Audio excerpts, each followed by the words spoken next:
There is a difference between wanting everything and feeling that nothing essential is missing. Wanting stretches the mind toward a future it has not yet entered. It keeps the desired life at a distance and names that distance tomorrow. Fulfillment does not reach, it rests. It does not ask whether life has remembered it. It knows that the answer has already been given within consciousness. Tonight, I would have you discover this difference, not as an idea to admire, but as a state in which you may quietly fall asleep. Before we go farther, leave beneath this recording one brief declaration. Nothing is missing. Do not write it as a plea to some distant power, nor as a performance for other eyes. Let it be one small outward sign of an inward decision. As your hand forms those words, allow them to mean that you are no longer entering the night as the person who must chase life. You are consenting, even now, to the state of one who is already whole. Write only, nothing is missing, and then let the outer act be finished. Now return within. Perhaps you have spent many years reaching. You reach toward money, believing that one greater sum would finally allow the body to release its vigilance. You reach toward love, hoping that one person's affection would silence the fear of being left behind. You reach toward health, recognition, security, freedom, success, approval, or some decisive event that seemed capable of dividing your life into before and after. You may have told yourself that you would rest when the account was sufficient, when the letter arrived, when the body improved, when the right person chose you, when your work was acknowledged, when the home was secured, or when tomorrow no longer appeared threatening. And so rest was continually postponed. Peace was made conditional. Life was always one event away. This is the weariness I wish to relieve tonight. Not merely the weariness of labor, but the deeper exhaustion of living psychologically before fulfillment. The mind is always preparing, waiting, calculating, watching, and wondering whether the desired hour has moved any nearer. Even in moments of pleasure, part of you may remain stationed at the gate. Is it coming? Will it stay? Have I done enough? What if I lose it? What if I am forgotten? The body lies down, but the inner self continues reaching. The hands may be still, yet consciousness remains extended toward a future condition. Tonight, let the reaching end. What would happen if you stopped falling asleep as the person trying to obtain life and began falling asleep as the person to whom life had already given itself? Remain with that question. Do not answer hurriedly. Notice how unusual it may feel. You are accustomed to asking what you must do to get. I am asking you to discover who you would be after getting had ceased to be a question. Who are you when money is no longer being pursued? Who are you when love is no longer being requested? Who are you when approval is unnecessary because worth is no longer under examination? Who are you when health, security, freedom, belonging, and meaningful expression are not distant prizes, but the natural atmosphere of your life? You may not yet know. That is perfectly well. Tonight is not an examination. You are not required to manufacture excitement, perform certainty, or deny the present facts of your life. If there is an obligation before you, it may still require wisdom tomorrow. If the body needs care, give it proper care. If a conversation must be held, hold it honestly when the hour comes. But no present difficulty has the right to decide the state in which you sleep.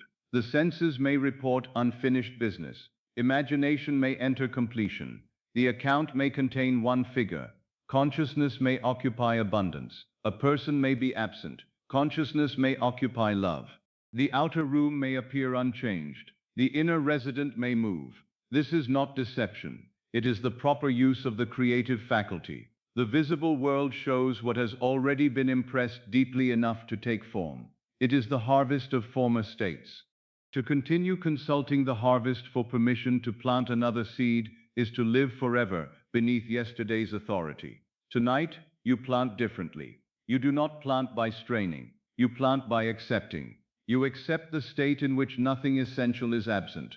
Tonight, you are not learning how to acquire everything. You are learning how to sleep as though nothing essential is absent. Hear the distinction. You are not gathering possessions in imagination as though filling an empty warehouse. You are withdrawing from the identity that calls itself empty. You are not attempting to hold every desired object before the mind. You are entering the single state from which every good thing would be experienced naturally, complete, supported, chosen, secure, free, at peace.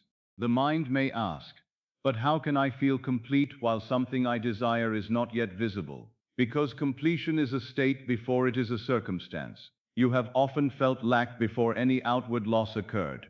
A fearful thought entered, an assumption was accepted, and the body contracted before the event existed. If consciousness can experience absence in advance of evidence, it can also experience fulfillment before evidence. You have practiced one direction unconsciously. Tonight, you practice the other deliberately. Imagine a man awaiting an important letter. Each morning he looks toward the table. Each sound near the door draws his attention. Each passing day becomes evidence that he has not been remembered. His whole identity is shaped by the absence of the letter. Now imagine that the letter has arrived. He has opened it. He has read the words he hoped to read. He folds the paper and places it safely in a drawer. Does he continue looking toward the door? Does he inspect the empty table every few moments? No. The arrival has ended the posture of waiting. The body changes because the meaning has changed. This is the change I ask of you. You need not know the exact appearance of every letter life will send. You need not determine every channel through which good will come. You need only stop identifying as the one who waits outside fulfillment. The letter has arrived in consciousness. The question has been answered within. The desired life is no longer approaching from a distant road. You are learning to remember it as present. Perhaps you have believed that acting as if means pretending before others. You may imagine speaking grandly, denying obvious facts, or adopting an artificial manner. That is not what I teach. The fulfilled state does not require theater. A truly secure person does not perform security. A loved person does not continually announce that she is loved. A prosperous person does not spend every hour proving possession. Fulfillment is quiet because it is no longer arguing. To act as if begins privately. It begins in the interpretation you give to events. It begins in the conversation you hold when no one else is present. It begins in the way you meet uncertainty. It begins in what you assume when the outer room is silent. The old self receives silence and says, nothing is happening. The fulfilled self receives silence and says, nothing is required of me in this moment. The old self sees another person prosper and says, life has chosen them instead of me. The fulfilled self says, their success cannot subtract from the good established for me.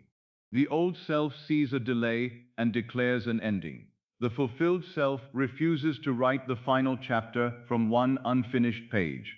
This is acting as if, not a public display, an inward residence. You may have lived so long in the state of reaching that rest feels irresponsible. The mind may warn you that if you stop worrying, you will lose control. It may say that anxiety is necessary, that constant thought protects you, and that vigilance is the price of survival. But worry is not wisdom. Tension is not preparation. Fear is not loyalty to those you love. You may care without tormenting yourself. You may act without first becoming panic. You may be responsible tomorrow, without carrying tomorrow through the entire night. Let the future remain where it belongs. You are here. The night is here. The state of completion is here. There is nothing you must reach toward in this moment. Let that meaning touch the body. The hands do not need to grasp. The jaw does not need to form another argument. The shoulders do not need to hold the whole structure of your life upright. You are not being asked to relax merely for the sake of relaxation. You are allowing the body to reflect a new conclusion. Nothing essential is missing. Perhaps the body does not yet believe this fully. Do not force it. Offer the conclusion gently. Nothing essential is missing. You may feel resistance. Let resistance be present without making it your master. A new garment often feels strange because the body has been shaped by the old one. You have worn urgency for years. You have worn expectation of disappointment. You have worn the identity of one who must earn rest through struggle. Now another garment is being placed upon you.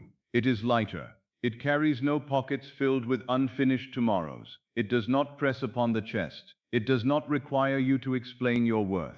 It is the garment of inward sufficiency. Do not ask whether you deserve to wear it. The I am does not earn states, it enters them. You have entered fear without permission.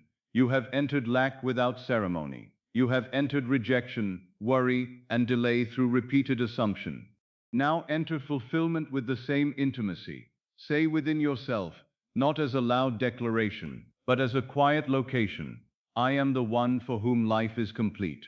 Perhaps the words feel too large. Then say, I am learning the feeling of completion. Or, it is safe for me to stop reaching.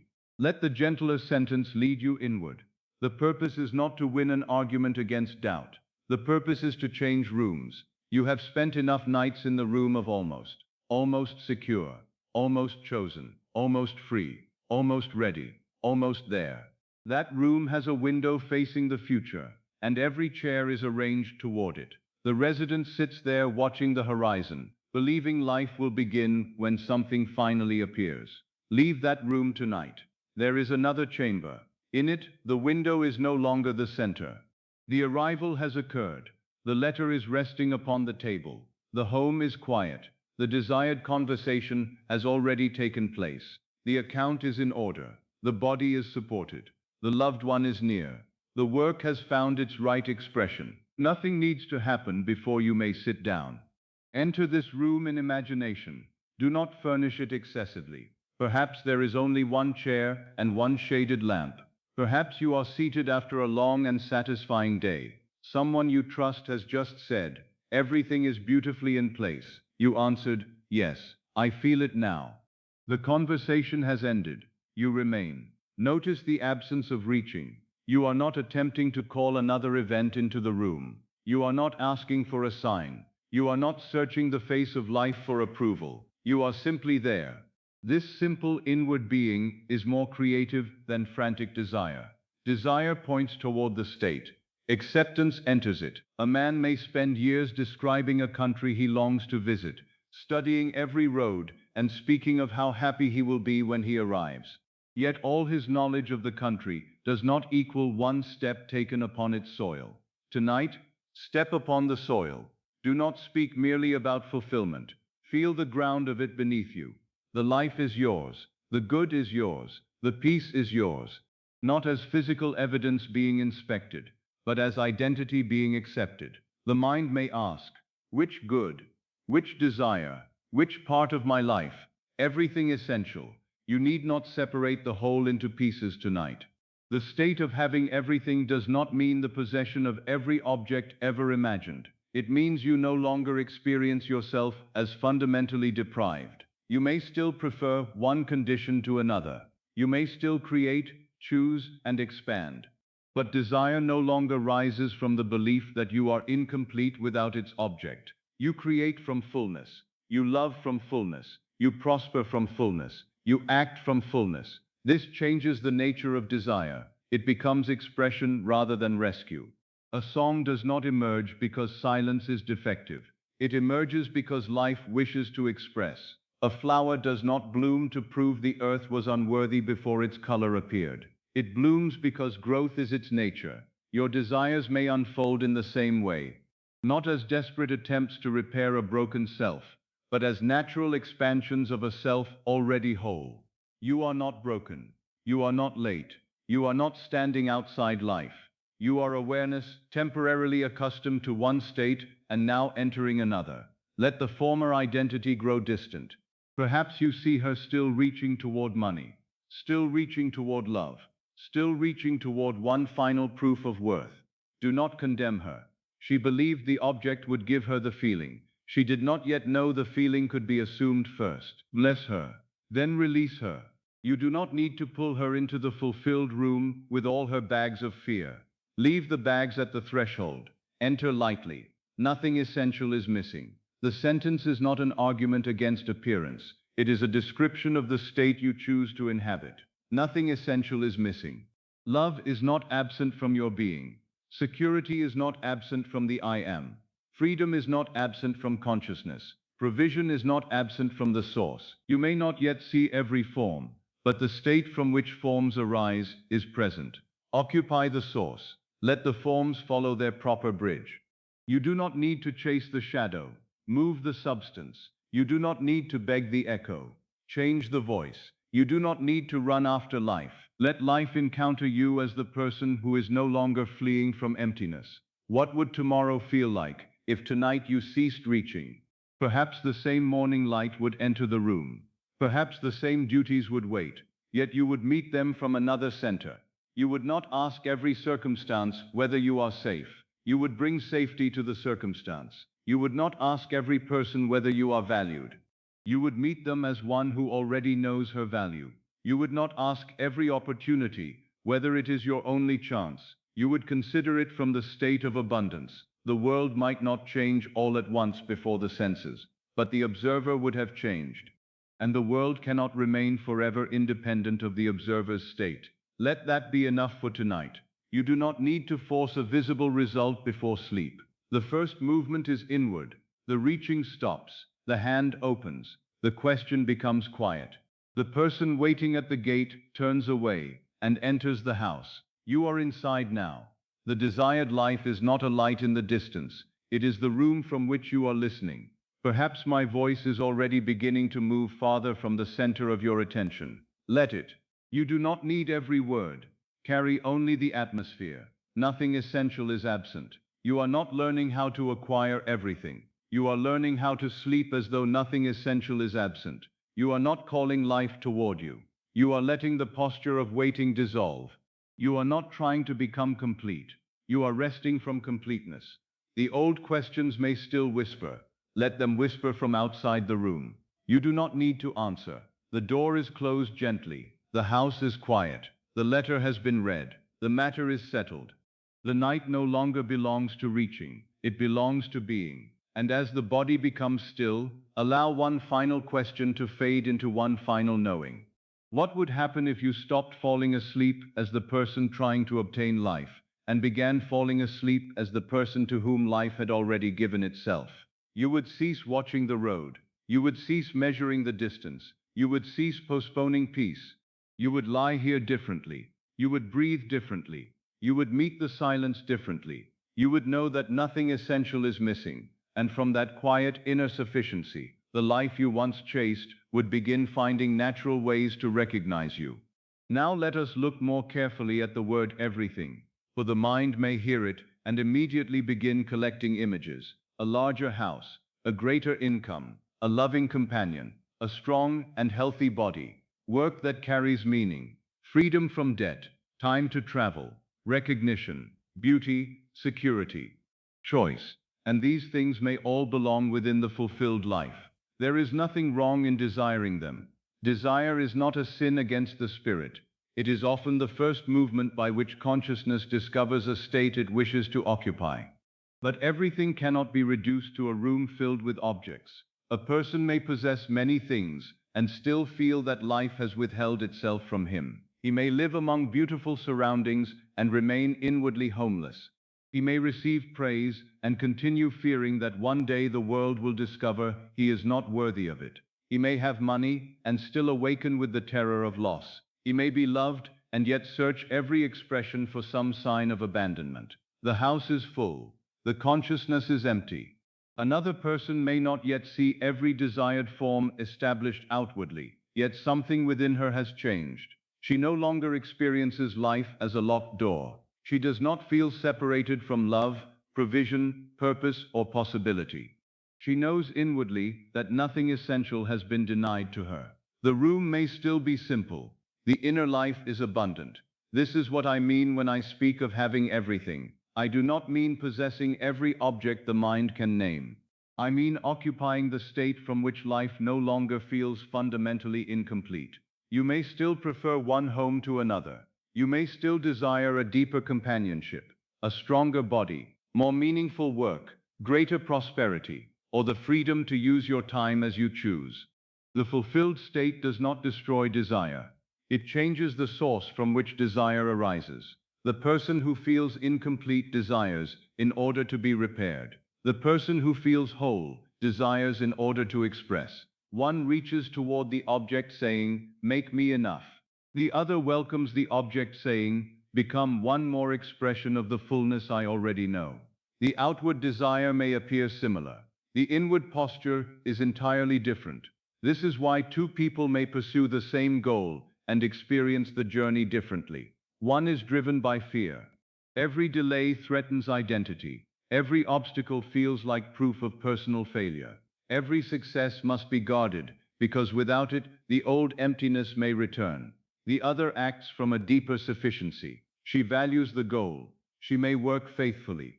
She may learn, choose, persist, and change direction when wisdom requires it. But her being is not suspended until the goal is reached. She is alive before the result. She is worthy before the recognition. She is loved before another person confirms it. She is supplied in consciousness before the account displays it. This is not indifference. It is freedom from psychological dependence. Tonight, I would have you enter that freedom. Do not attempt to imagine every desire separately.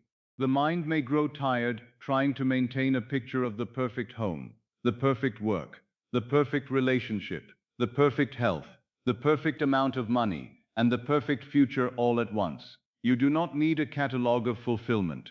You need the state from which all these things would be experienced naturally. My life is full. My affairs are in order. Everything belonging to me is already finding its proper place. Let those words become an atmosphere rather than a list. My life is full. You are not saying that every room contains furniture, or that every hour contains pleasure. You are saying that life itself is no longer experienced as a deficiency waiting to be corrected. My affairs are in order. You are not claiming that no practical matter will ever require attention. You are entering the consciousness in which each matter can be met from clarity, support, and wise direction, rather than panic. Everything belonging to me is already finding its proper place. You are not forcing each event into a predetermined arrangement. You are trusting that what belongs to the fulfilled state can move into harmony through the proper people, decisions, opportunities, and times. Feel how spacious this premise is. It does not demand that you hold the whole future in your mind. It does not require you to supervise every detail. It allows life to be larger than your present method.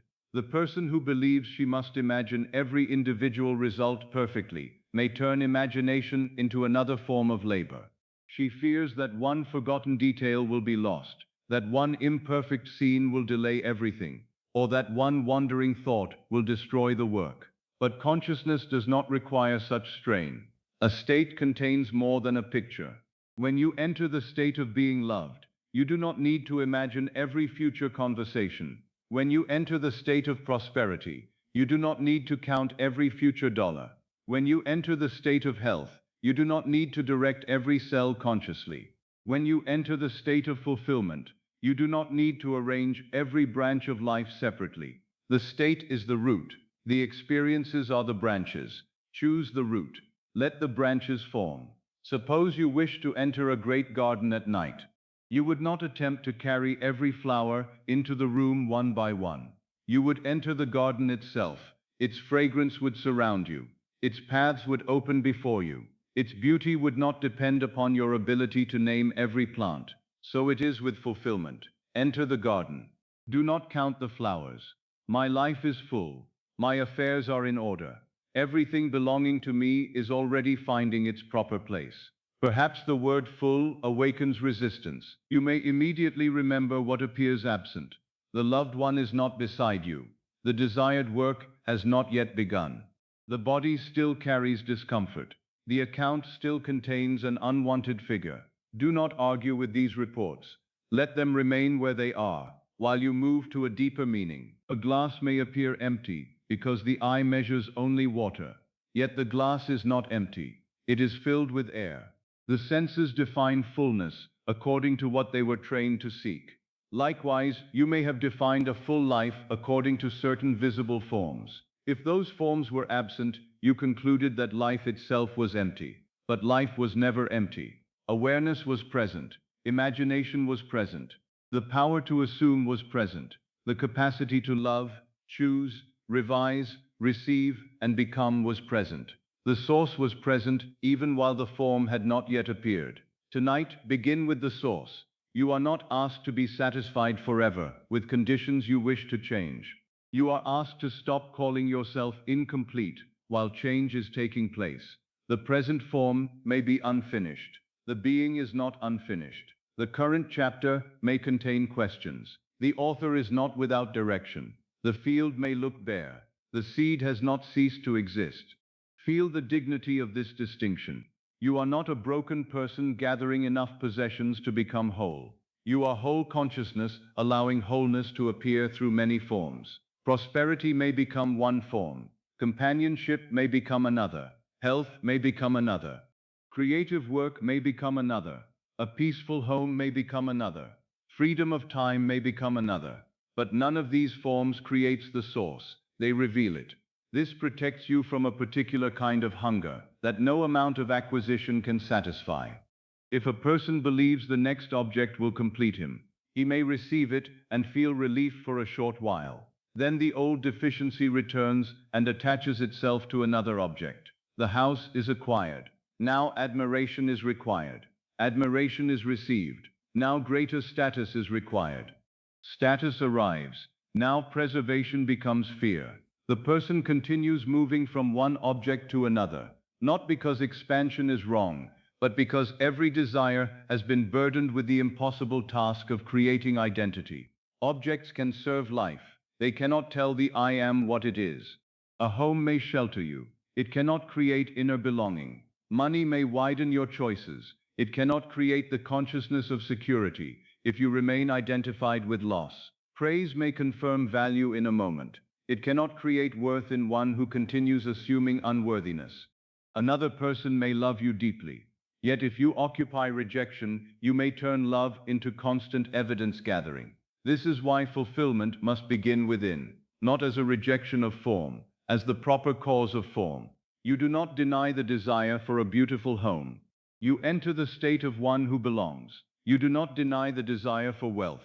You enter the state of one who is supplied. You do not deny the desire for love. You enter the state of one who is chosen and cherished. You do not deny the desire for health. You enter the state of one whose body participates in harmony and life. You do not deny the desire for purpose. You enter the state of one whose existence already carries meaning. Then the forms become natural expressions of the identity, rather than desperate attempts to manufacture it. Let the title of this night become inwardly mature. To have everything is not to stand upon a mountain of possessions. It is to stand within consciousness without the wound of fundamental absence. It is to say, there may be things I still choose to experience, but nothing essential is missing from who I am. This is not resignation, it is power. The person who acts from deficiency is easily controlled. She fears losing the approval, the opportunity, the relationship, the income, or the place because she believes her life will become empty without it. The person established in wholeness can choose more clearly. She may value greatly without clinging. She may love deeply without begging. She may prosper without worshipping money. She may rest without guilt. She may say yes freely. She may say no peacefully. She may leave what dishonors her. She may accept what nourishes her. Wholeness restores choice. And the ability to choose is one of the quiet meanings of having everything. You have time to consider. You have inward room. You are not driven by the terror that this is your only chance. You are not compelled to accept every invitation because you fear exclusion. You are not compelled to remain in every relationship because you fear loneliness. You are not compelled to make every decision from immediate financial pressure. You begin to live from a wider horizon. Even before the outer circumstances fully reflect it, the inner horizon changes first. This is why the state itself is wealth. It gives you room before the visible room appears. It gives you security before the document confirms it. It gives you belonging before the embrace. It gives you dignity before recognition. It gives you peace before the world has completed its rearrangement. Now imagine one quiet evening in the life of the fulfilled self. You do not need to see a palace. Perhaps you are seated at a familiar table. A lamp burns softly. Several letters have already been answered. The accounts are in order. The work of the day is complete. Someone you love is nearby. Or perhaps you are alone and deeply at peace. You look around the room, not with excitement, but with recognition. Everything important has a place. The home has a place. Your work has a place. Your relationships have a place. Your body has a place within care and harmony. Your resources have a place within wisdom. Your desires have a place within expansion. Nothing is crowding you. Nothing is missing. Hear yourself say quietly, "My life is full. My affairs are in order. And everything belonging to me is already finding its proper place." Do not rush through the sentence, "My life is full." Perhaps you see no particular image. Feel fullness as the absence of inner vacancy. "My affairs are in order." Feel that nothing is chasing you through the night. Everything belonging to me is already finding its proper place. Feel the whole movement of life tending toward harmony. You do not need to know what every place will look like. You know only that disorder is not your eternal identity. You are entering order. You are entering completion. You are entering the state in which the parts of life no longer feel like scattered objects you must control with fear. They belong to one whole. You are the center of that whole in consciousness. Let the mind soften around the phrase, "everything belonging to me." What truly belongs to you does not require anxious pursuit. This does not mean you will never act. Action may be one means through which the fulfilled state expresses itself. But action from belonging feels different from action born of desperation. You may write the letter. You may attend the meeting. You may seek counsel. You may learn a skill. You may care for the body. You may work with devotion. Yet beneath the action is another conclusion. I am not trying to persuade life to include me. I am moving within a life that already includes me. What belongs to the fulfilled state is not escaping. It is finding its proper place. Perhaps an old voice says, "But I have lost things before." Yes, the past may contain loss. But loss does not have the authority to define the whole nature of life. A room may have been emptied. That does not mean your being became empty. A person may have left. Love itself did not cease to exist. An opportunity may have ended. Possibility did not die. Money may have gone. The source of provision was not buried with it. Do not turn one departed form into a declaration that nothing belongs to you. Forms change. States may be reoccupied. Life can clothe fulfillment in ways the former mind did not predict. You are not attempting to restore every lost form exactly as it was. You are entering the state from which harmony, love, support, and abundance can take the form most consistent with your true desire. This gives the bridge freedom. You may think you need one particular person, one particular position, one particular house, one particular route, but perhaps what you truly seek is the state implied by them: belonging, respect, freedom, beauty, security, purpose. Enter the state first. Then allow life to express it through the right form.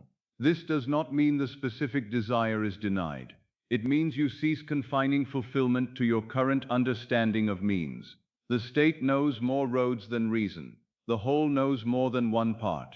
Let everything become broad enough to include the wisdom of consciousness. My life is full, not because every object has been gathered, because life is no longer interpreted as deprivation. My affairs are in order, not because no movement remains, because movement itself is occurring within harmony.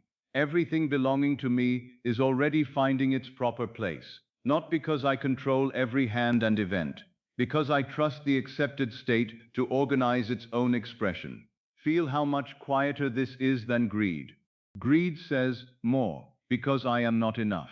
Fulfillment says, "expression," because life is abundant. Greed accumulates without rest. Fulfillment receives, enjoys, preserves, shares, and remains free. Greed needs others to see. Fulfillment does not depend upon an audience.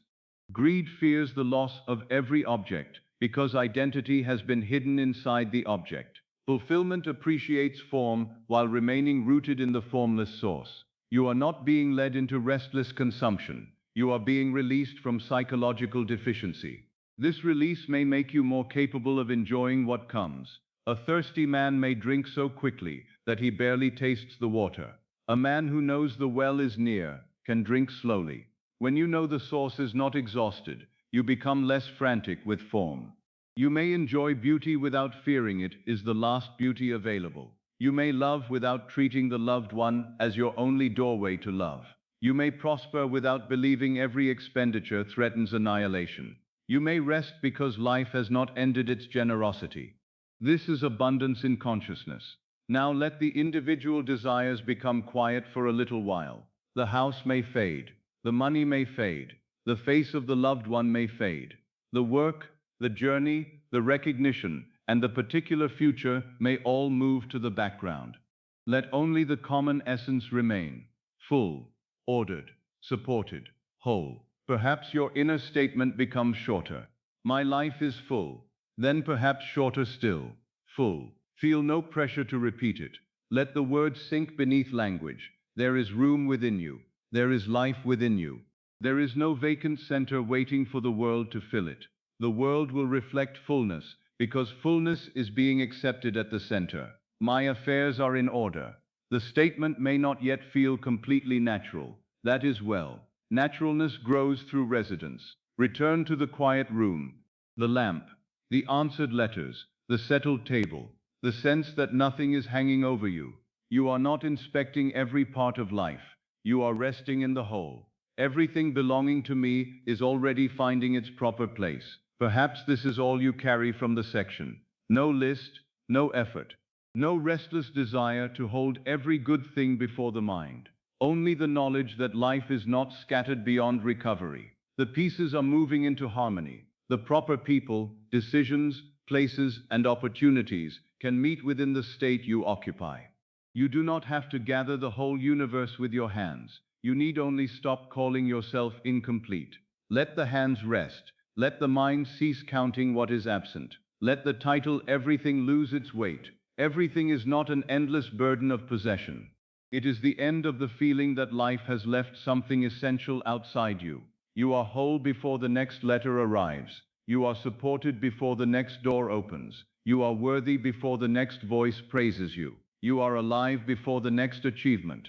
And from this wholeness, prosperity, love, health, beauty, purpose, freedom, and security may take their rightful forms without being asked to create the self who receives them. The self is already here. The state is already available. The room is already open. Enter gently. My life is full. My affairs are in order. Everything belonging to me is already finding its proper place. Nothing must be added before you may rest in that truth. Nothing must be displayed. Nothing must be proved. The night is not a marketplace where you gather objects. It is a sanctuary in which the identity of lack is laid aside. And as that identity becomes quiet, you discover that having everything begins not when the whole world has been placed at your feet, but when consciousness no longer kneels before the idea that something essential is missing. Now I would have you understand why the evidence before your senses must not be permitted to become your master. The outer world appears solid because it is visible. A figure is written upon a page. A letter has not been answered. A person remains silent. A task is unfinished. The body reports discomfort. Because these things can be seen, heard, touched, and remembered, the natural mind gives them authority. It says, "This is the truth of me. This is where I stand. This is what tomorrow must continue." But what appears before you is not the first cause. It is the visible remainder of states already occupied. The outer world is not the author of your identity. It is the delayed handwriting of consciousness. Imagine standing in the late afternoon, when the sun is low and your shadow stretches far across the ground. The shadow may appear larger than you. It may cross a doorway before you reach it. It may fall upon a wall and seem to darken the whole surface.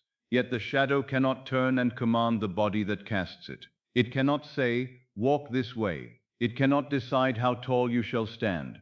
It cannot move unless you move. If you raise your arm, the shadow follows. If you turn, it turns. If you leave the place, it disappears from that wall entirely. The outer condition is such a shadow. You have often allowed it to reverse the order. You have looked at the shadow and then shaped yourself according to it. The account showed little, so you assumed poverty. The letter did not come, so you assumed rejection. The body felt tired, so you assumed decline. The opportunity appeared delayed, so you assumed that life had forgotten you. The shadow reported a state, and you entered the state again because the shadow reported it. Thus the circle continued. But the shadow cannot lead the substance unless the substance surrenders its authority. You are the substance. Consciousness is the cause. The appearance follows. This does not mean that you must deny what is presently visible. If a page contains an amount, the amount is there. If a duty remains unfinished, it remains to be completed. If the body requires wise attention, give it wise attention. If a letter must be written, write it. If counsel is needed, seek it. If an obligation must be met, meet it as honestly and intelligently as you can. But while you attend to a present fact, do not crown it as the author of your future. A messenger may bring yesterday's report. You may read it without making the messenger king. The senses are messengers. They bring news of states that have already taken form. They do not decide which state you must occupy now. Perhaps an unanswered letter has troubled you. You may have written with hope, then waited. Each day of silence became heavier. The mind began inventing reasons. Perhaps you were ignored. Perhaps the answer was no.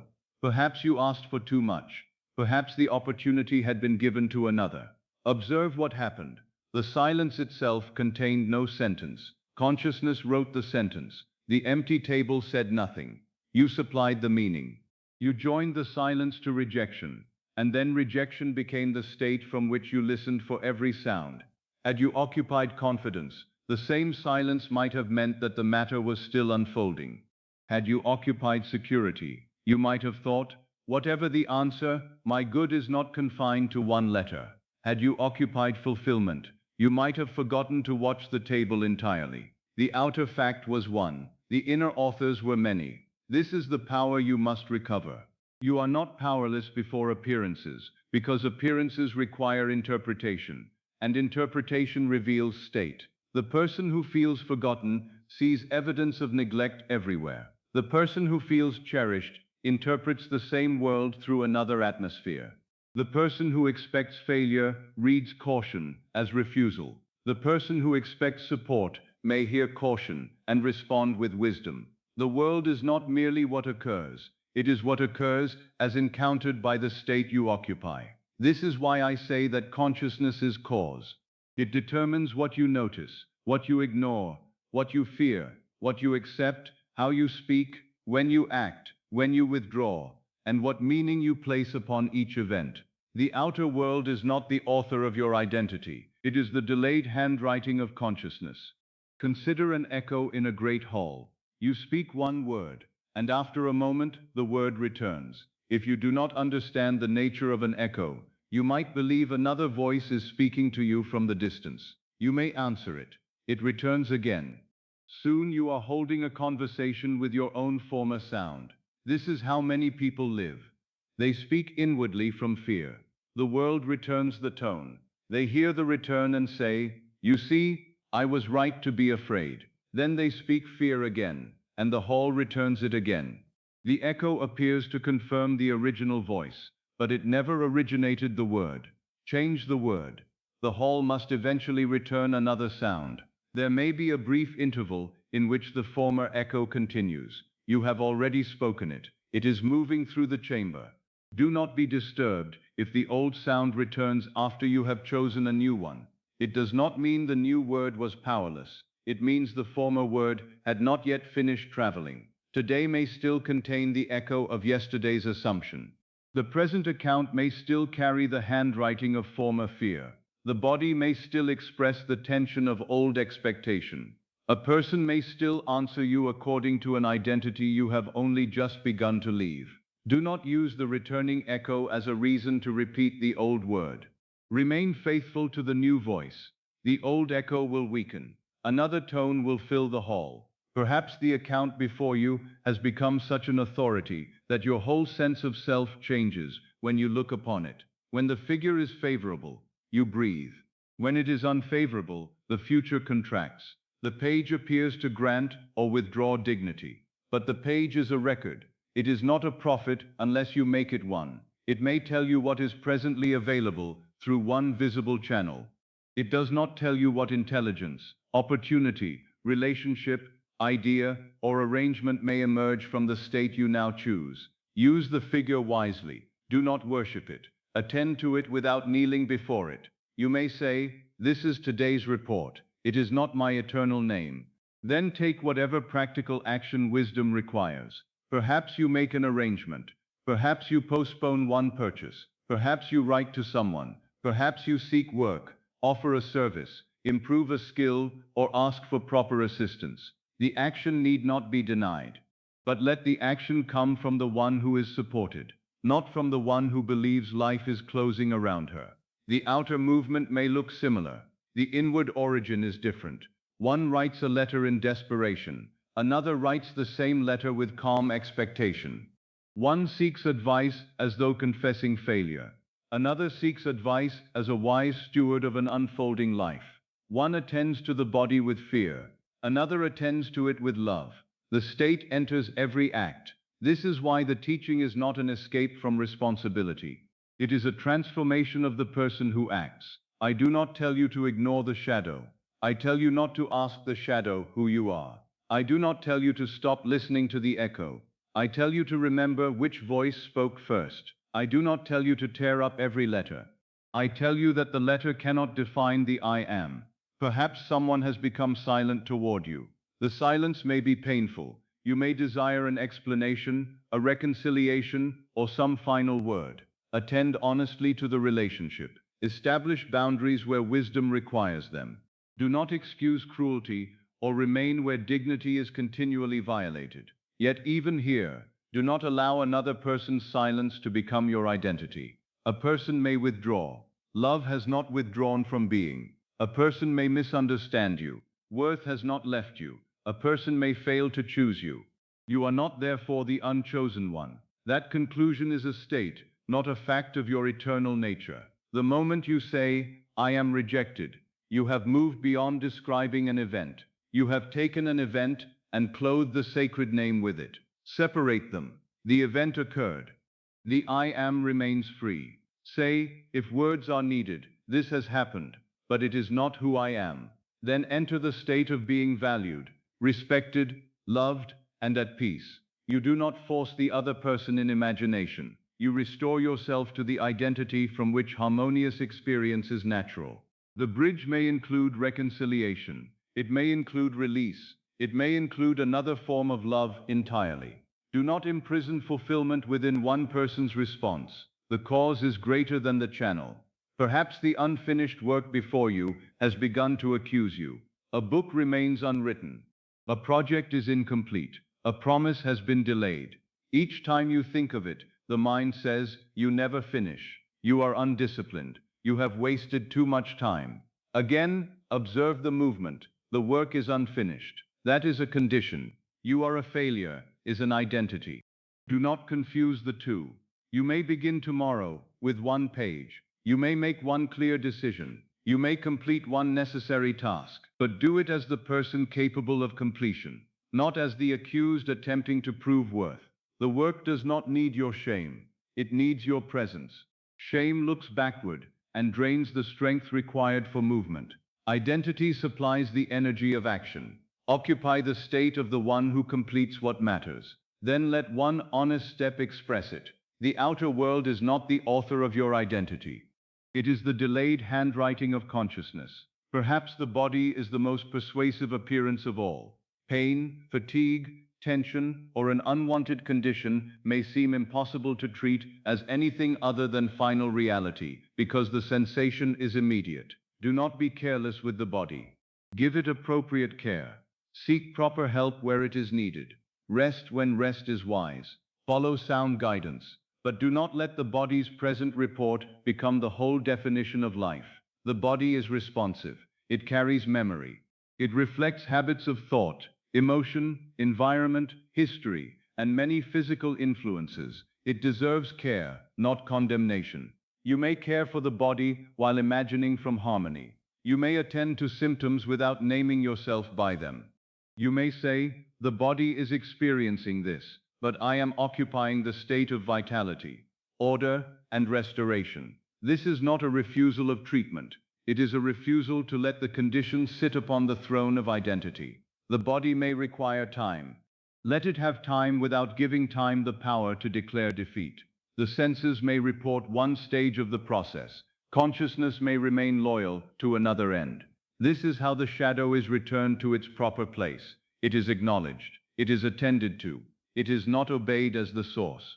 Tonight, before sleep, gather the day's reports inwardly. The account, the silent person, the unanswered letter, the unfinished task, the bodily sensation, the concern about tomorrow. Do not fight them. See them as pages written in an old hand. Some lines may be dark. Some may be difficult to read. Some may carry words you have seen many times. Place the pages upon a table. Then imagine a fresh sheet before you. You are not required to write every detail of tomorrow. Write only the identity from which tomorrow shall be met. I am supported. I am chosen. I am capable. I am at peace. My life is full. My affairs are moving into order. Nothing essential is absent. Choose one.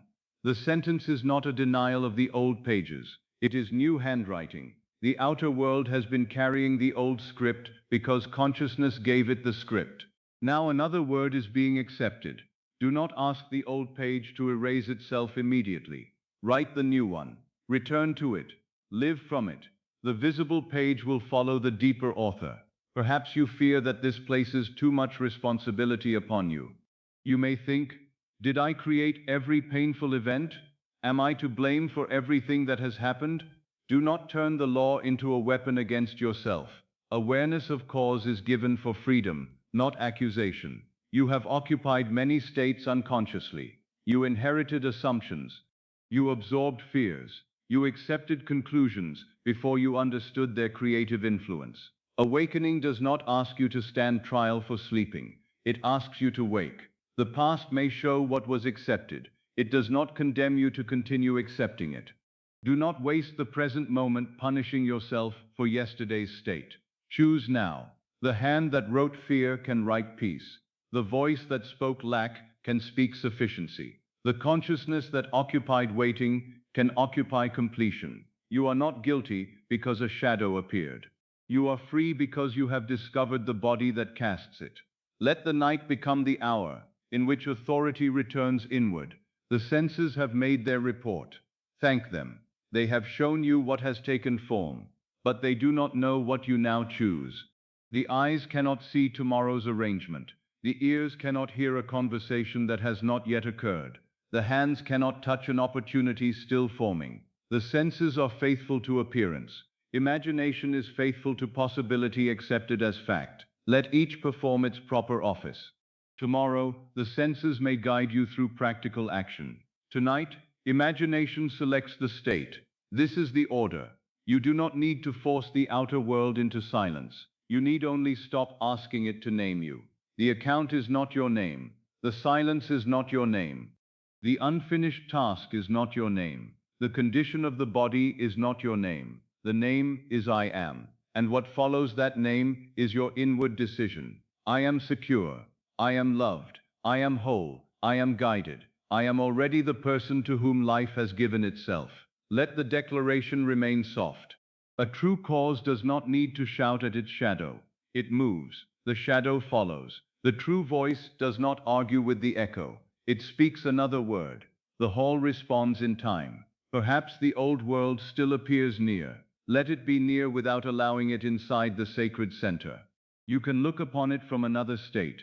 You can read yesterday's report as the person who no longer belongs to yesterday. You can answer the letter. You can meet the obligation. You can care for the body. You can complete the work. You can face what must be faced.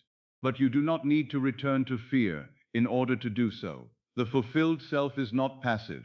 She is simply not governed by the reflection. She acts from cause. She meets the day with an inner authorship that no single appearance can take away. Now allow the present evidence to grow quieter, not to disappear, to lose authority. The page remains upon the distant table. The room around you remains. The body rests where it rests. But the meaning is changing. The shadow is returning to the ground. The echo is fading through the hall. The old handwriting no longer seems like a final sentence. There is room for another word. There is room for another identity. There is room for a different tomorrow.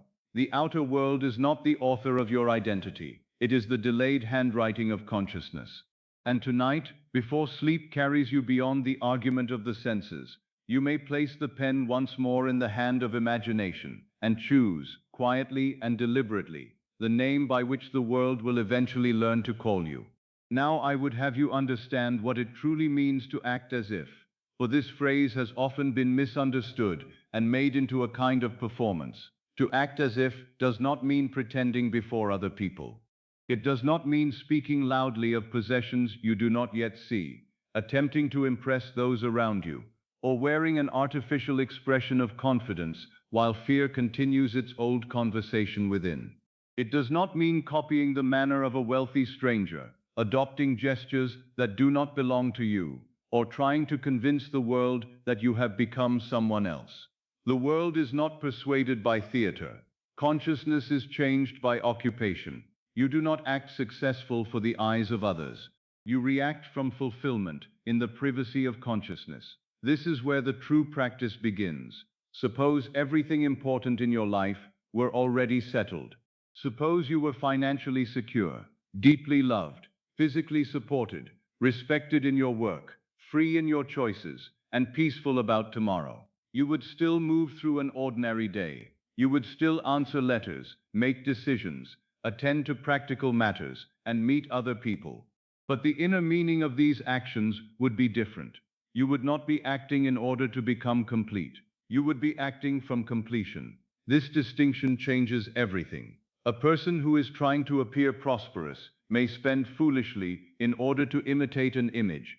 A person who feels prosperous inwardly may handle money with greater care, because panic no longer governs the decision. A person trying to appear confident may speak too loudly, exaggerate, or force attention toward herself. A person who is confident inwardly does not need to dominate the room. She may speak softly because she does not fear being overlooked. A person pretending to be loved may deny loneliness while secretly begging for reassurance. A person occupying love can acknowledge a difficult moment without concluding that she is unwanted. The fulfilled state does not make you careless, it makes you less desperate. You are not being told to neglect an obligation because you have imagined abundance. If a payment is due, you may meet it. If advice is needed, seek it. If the body requires proper care, give it care. If an honest conversation must occur, allow wisdom to guide your words. But while you act, do not become the frightened identity from which the problem first appeared. You may attend to a fact without bowing before it. You may answer the letter without allowing the letter to tell you who you are. You may examine the account without permitting its present figure to become your name. You may take action without making fear the source of the action. This is acting as if. It is not denial of the visible world. It is refusal to let the visible world dictate your inner position. Imagine that a delay appears tomorrow. Something you expected does not occur at the appointed hour. A message does not arrive. A plan is postponed. The old identity immediately begins to speak. Nothing ever moves for me. I knew this would happen. Once again, I have been forgotten. The event has lasted only a moment, yet consciousness has already turned it into a prophecy. Now ask gently, how would the person who already has everything interpret this delay? She might still prefer that the matter move more quickly. She may make an inquiry or take whatever practical step is wise. But inwardly, she does not collapse. She does not make one delayed event the definition of her life. She does not say, "This proves I am unsupported." She may say, "The matter is still unfolding." Or perhaps she says nothing at all. She remains inwardly settled. The outer pause does not become an inner verdict. This is not positive thinking imposed upon fear. It is a changed identity expressing a natural reaction. The fulfilled self does not need every hour to flatter her. She knows where she lives inwardly. Now imagine that someone praises you. Perhaps they admire your work, your appearance, your judgment, or your presence. How do you receive it? The old identity may immediately deflect. It was nothing. You are only being kind. I do not deserve such praise. She believes humility requires rejection of the good. But the person who already feels whole can receive appreciation without becoming dependent upon it. She may simply say, "Thank you." She does not cling to the praise. She does not spend the night wondering whether the speaker truly meant it. She does not need to diminish herself in order to remain acceptable. The compliment agrees with a value she has already accepted within.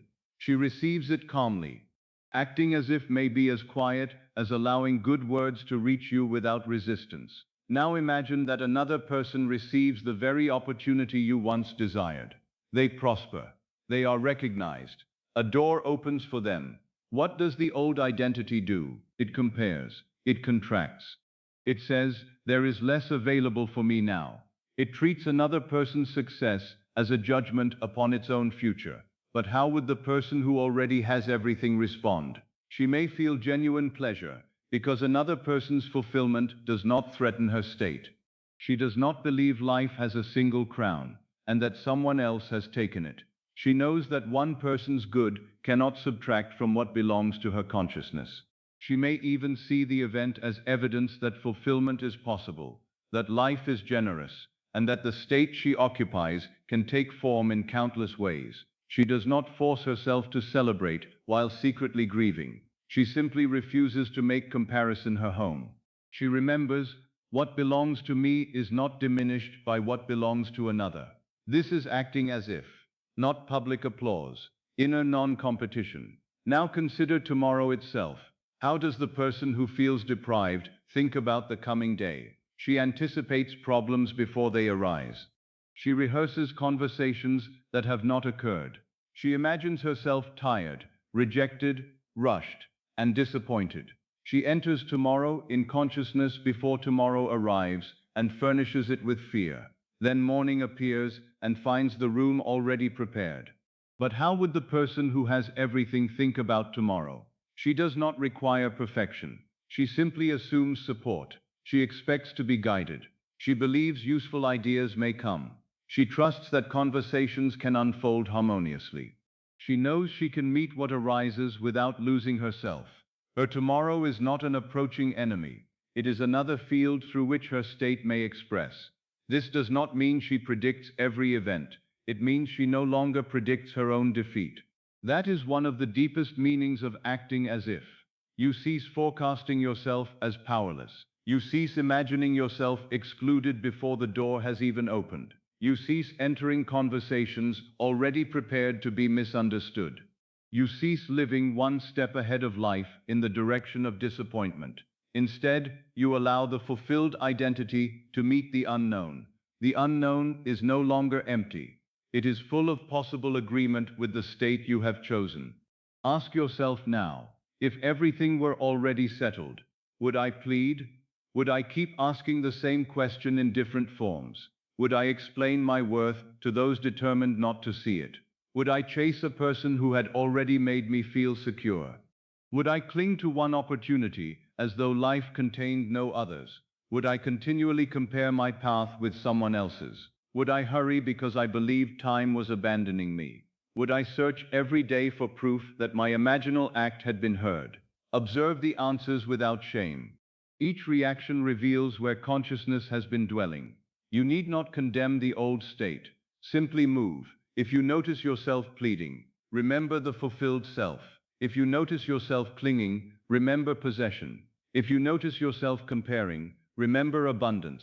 If you notice yourself hurrying, remember that the end is not escaping. The movement need not be dramatic. A slight inward correction is enough.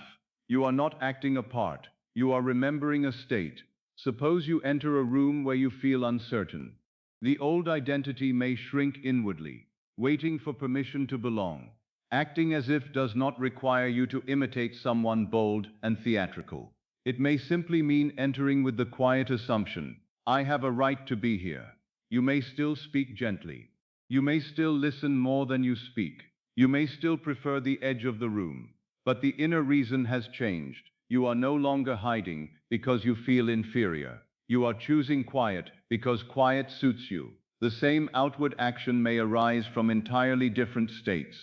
One person remains silent because she believes her words have no value. Another remains silent because she is secure enough not to speak merely to prove her presence. The world sees silence. Consciousness knows the difference. This is why acting as if cannot be reduced to a list of behaviors. The law responds to being, not costume.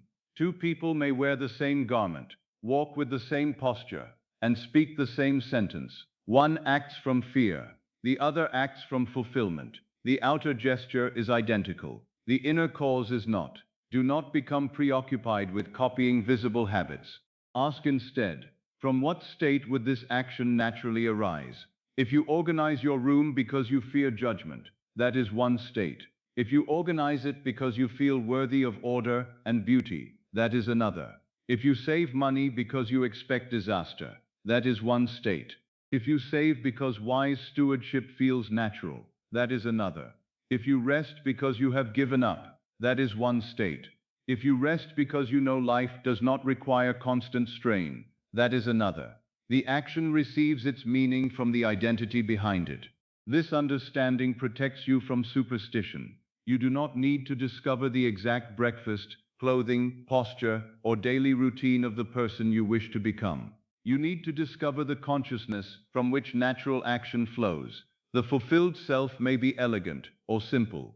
She may be talkative or quiet. She may live privately or move through many social rooms. She may enjoy fine surroundings or prefer modest beauty. Fulfillment does not erase individuality. It frees individuality from fear. You are not becoming an imitation of another person's success. You are allowing your own life to express completeness in its own form. Let the question become more intimate. How would you treat yourself if everything were already settled? Would you speak to yourself with cruelty? Would you mock your own desires? Would you repeat every former failure as though presenting evidence in a trial? Would you deny yourself rest until the whole world approved? Or would you become gentler? The fulfilled self does not need self-contempt as motivation. She may correct a mistake without turning the mistake into identity. She may recognize a weakness without declaring herself weak. She may learn without humiliation. She may begin again without making the beginning a confession of failure. Acting as if includes the inner tone with which you address yourself. Perhaps tonight you remember something you wish you had done differently. The old state says, "This proves I always ruin good things." The fulfilled state says, "I see what I would choose differently now." One sentence imprisons, the other instructs. The event may be the same. The identity interpreting it has changed. You do not need to lie about the past. You need to stop using the past as a permanent name. Now imagine receiving an unexpected expense. The old state may panic before understanding the whole situation. It may say, "There is never enough."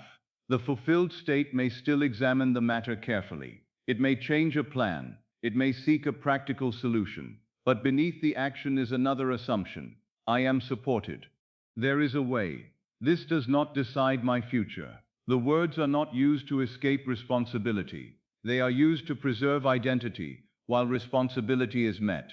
This is a mature application of the law. You do not pretend that facts are absent. You refuse to let facts become gods. The present condition may speak. You do not have to answer from the same state that created it. You are free to answer from fulfillment. Perhaps the matter is financial. Perhaps it concerns love. Perhaps the body reports discomfort. Perhaps the work is unfinished. Whatever the appearance, ask not merely, "What should I do?" Ask first, "Who am I while I do it?" This question restores cause. A frightened self may take the correct action and still reproduce fear around it. A fulfilled self may take the same practical action, yet the action becomes one step within a different future. Who am I while I answer the letter? Who am I while I seek help? Who am I while I wait? Who am I while I make this decision? Who am I while I rest? I am supported. I am chosen. I am secure. I am capable. I am the person whose life is already moving toward harmony, because harmony is the state from which I now think. Let these meanings become quiet. You need not repeat them loudly. The fulfilled self rarely shouts. She knows. And because she knows, her reactions begin to change before the whole outer world has caught up. This is often the first manifestation. Not the new house, not the large account, not the public recognition. The first manifestation may be that you no longer panic at a delay. You receive praise without shrinking. You feel joy at another person's good. You enter tomorrow without rehearsing disaster. You stop clinging to what once seemed like your only chance. These changes are not small. They reveal that the inner resident has moved. The world may still display furniture from the former room, but you no longer belong to that room. You react differently because you are living elsewhere in consciousness. Do not force these reactions. A forced calmness is still fear trying to appear calm. A forced confidence is still insecurity, performing for an audience. Let naturalness grow through repeated residence in the fulfilled state. Return each night to the feeling that nothing essential is missing. Let that state become familiar. Then, when an event appears, you will not need to ask what the fulfilled person should do. The response will begin to arise naturally. This is the true meaning of embodiment. You do not memorize the gestures of fulfillment. You become the one from whom they emerge. A tree does not study how to produce fruit branch by branch. It is rooted in its nature, and the fruit follows. Become rooted. Let conduct follow. You do not act successful for the eyes of others. You react from fulfillment in the privacy of consciousness. Let that line remain with you. When no one is watching, what do you assume? When the letter is late, who are you? When another is praised, who are you? When the room is silent, who are you? When tomorrow is unknown, who are you? This private answer becomes public circumstance. Tonight, you need not arrange your whole behavior for the coming day. Do not make another list of rules. Enter the state. Feel that your life is full. Feel that your affairs are in order. Feel that what belongs to you is finding its place. Then allow tomorrow's actions to grow from that soil. You may move slowly. You may speak simply. You may make practical choices. You may change your mind. You may ask for assistance. You may decline what is unwise. Nothing in fulfillment requires foolishness. Nothing in assumption requires display. Nothing in faith requires denial. The person who has everything does not need to prove possession through recklessness. She can be careful without being afraid. She can be generous without being careless. She can be patient without becoming passive. She can be confident without becoming loud. She can be humble without rejecting her own value. She can meet facts without surrendering to them. This is the balance of the fulfilled state. Now let the outer theater grow quiet. No audience is present. No one needs to be convinced. You are alone with the I am. There is no costume here. There is only identity. Do not ask how fulfillment should look to others. Ask how it feels when no one is watching. It feels steady. It feels unhurried. It feels free from pleading. It feels capable of receiving good without suspicion. It feels able to meet an unfinished matter without becoming unfinished within. Rest there. You are not pretending that everything is complete. You are discovering the inner state from which completion can be lived. You are not performing wealth. You are leaving poverty of consciousness. You are not performing love. You are leaving the identity of rejection. You are not performing success. You are leaving the habit of expecting failure. Nothing theatrical is required. Only a new inward response. A delay appears. You remain secure. Praise appears. You receive. Another prospers. You do not contract. Tomorrow approaches. You do not fear it. The world is quiet. You do not search for proof. You know where you live. And as this knowing becomes natural, your actions cease to be an imitation of fulfillment and become the simple, honest behavior of the person you have already chosen to be. There are two rooms within consciousness, and though no wall of stone separates them, the life experienced from one is entirely different from the life experienced from the other. One is the room of wanting. The other is the room of having.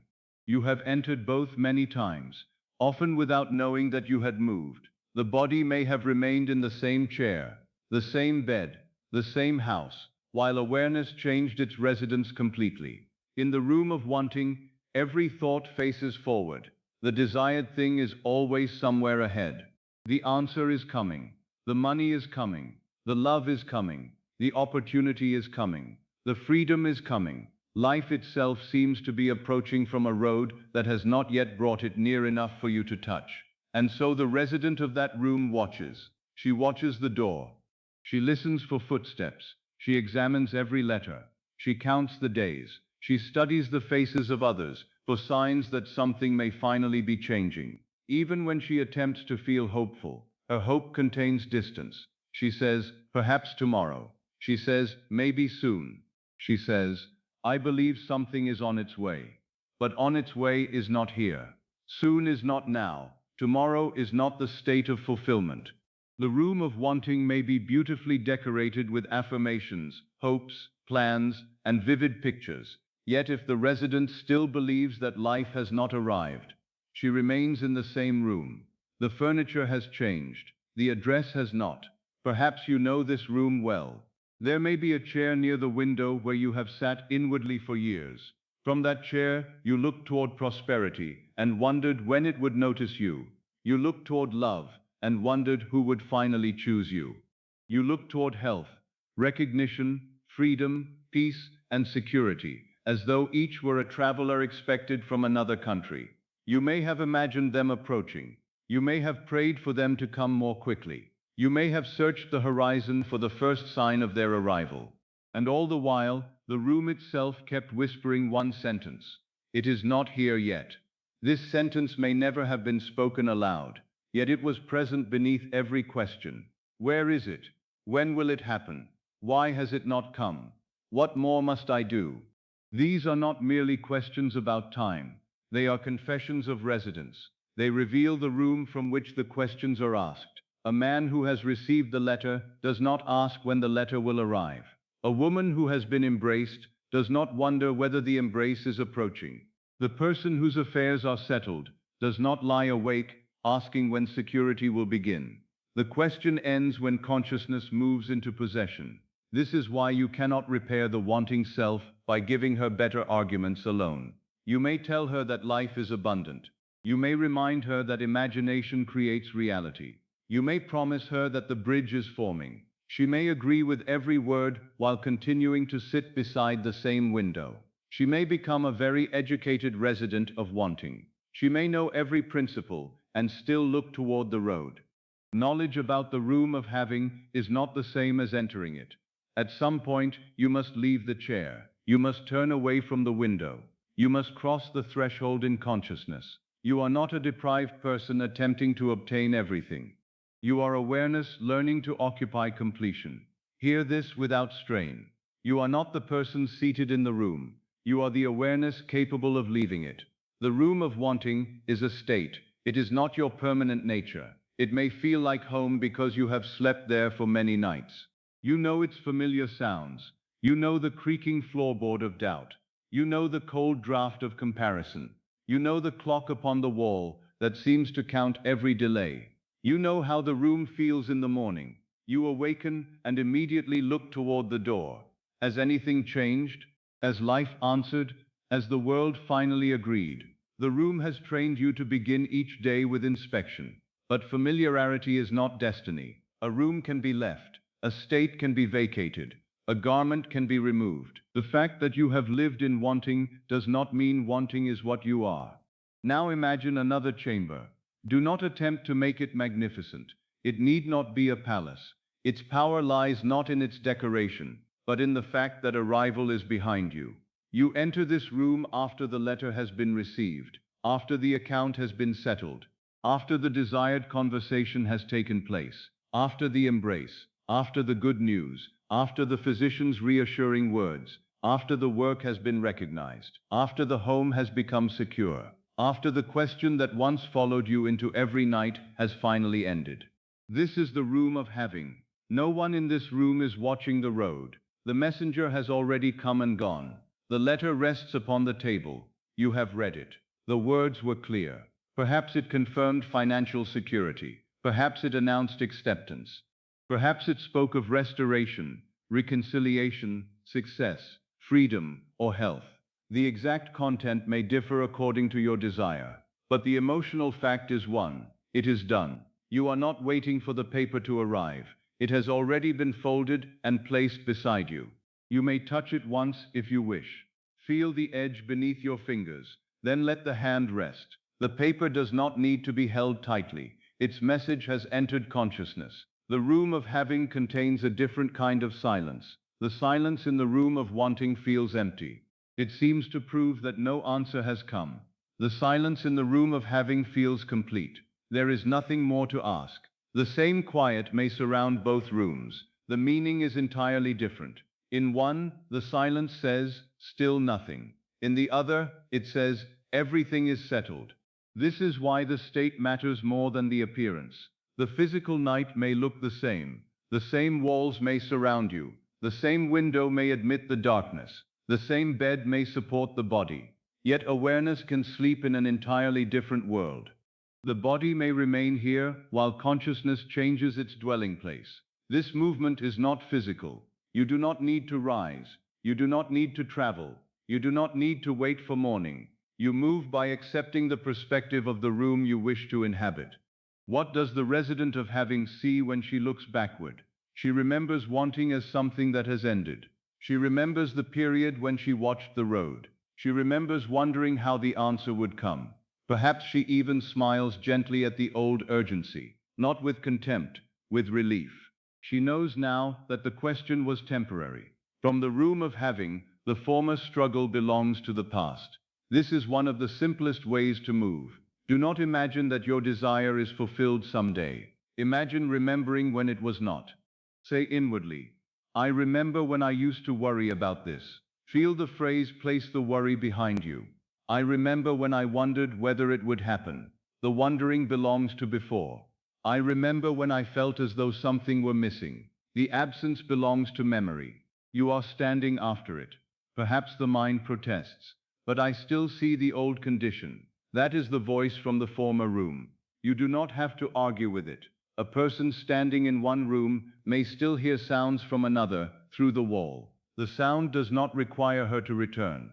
Let the old room make its familiar noises. Let the clock of delay tick. Let the chair near the window remain empty.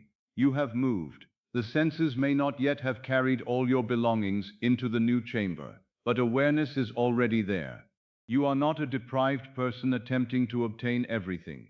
You are awareness learning to occupy completion. The word occupy is important. A visitor enters briefly and remains uncertain. She looks around and asks whether she belongs. She is careful not to settle too deeply because she expects to leave. A resident rests. She does not need permission to sit. She does not examine every object in the room as though it might disappear. She knows the place. She knows the atmosphere. She closes the door with the ease of one who lives there. At first, the room of having may feel unfamiliar. Do not mistake unfamiliarity for falsehood. Every new residence has strange sounds during the first night. The stairs feel different beneath the feet. The light falls in another way. The silence has another shape. Yet if you remain, strangeness becomes familiarity. Familiarity becomes naturalness. Naturalness becomes identity. This is why repetition is valuable, when it is repetition of residence, rather than repetition of begging. You do not return to the fulfilled scene to make it happen. You return because this is where you live. You do not reopen the letter anxiously to see whether the words remain. You remember that you have read it. You do not imagine the embrace because you are still waiting to be chosen.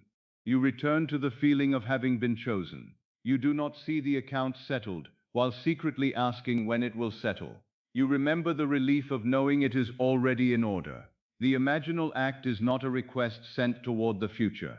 It is the memory of a fact accepted in the present. Perhaps you wish for many things and fear that one room cannot contain them all. But the room of having is not crowded. It contains the state from which all desired conditions can be known. Prosperity belongs there. Love belongs there. Health belongs there. Purpose belongs there. Freedom belongs there. Beauty belongs there. Security belongs there. You do not need a separate chamber for every desire if one state implies that life is complete. The room may contain one simple sentence. Everything is beautifully in place. Hear someone you trust say it. Or hear yourself say it. Everything is beautifully in place. The sentence may refer to money. It may refer to love. It may refer to the body. It may refer to work, family, home, and future. It need not name every detail. Completion understands implication. Perhaps the room contains only one gesture. You place a key upon a table. The key belongs to the secure home. Or you fold a letter and close a drawer. The letter confirms that the matter is settled. Or someone takes your hand and says, "We are safe now." One gesture, one sentence, one implication. This is enough to locate awareness. Do not make the room so elaborate that you remain outside studying it. Enter, sit down. Let the atmosphere touch you. The first feeling may not be joy, it may be quietness. The end of striving often feels less like celebration and more like the absence of a long noise. You no longer hear yourself asking when. You no longer hear yourself explaining why you deserve it. You no longer negotiate with the future. The question has ended. This quiet ending is possession. In the room of wanting, the body leans forward. Even while resting, it is prepared to rise at the first sound. In the room of having, the body is received by the chair, the bed, the floor, the whole condition. There is nothing to catch, nothing to prove, nothing to pursue before sleep. Let your body reveal which room you are occupying. Are the hands inwardly reaching? Are the shoulders waiting for another burden? Is the mind still facing the door? Turn gently. The letter is already behind you upon the table. The embrace is already in memory. The account is already settled. The home is already secure. The question is already over. You are not looking toward fulfillment. You are looking from it. This movement may be subtle. There may be no dramatic sensation. Perhaps the breath becomes a little easier. Perhaps the face softens. Perhaps one thought loses its urgency. That is enough. Do not demand that the new room impress you. Let it receive you. The room of having does not need to compete with the room of wanting. It simply contains a different fact. The resident has received. The matter is complete. The life is full. If doubt enters, treat it as a traveler from the old address. You need not invite it to remain.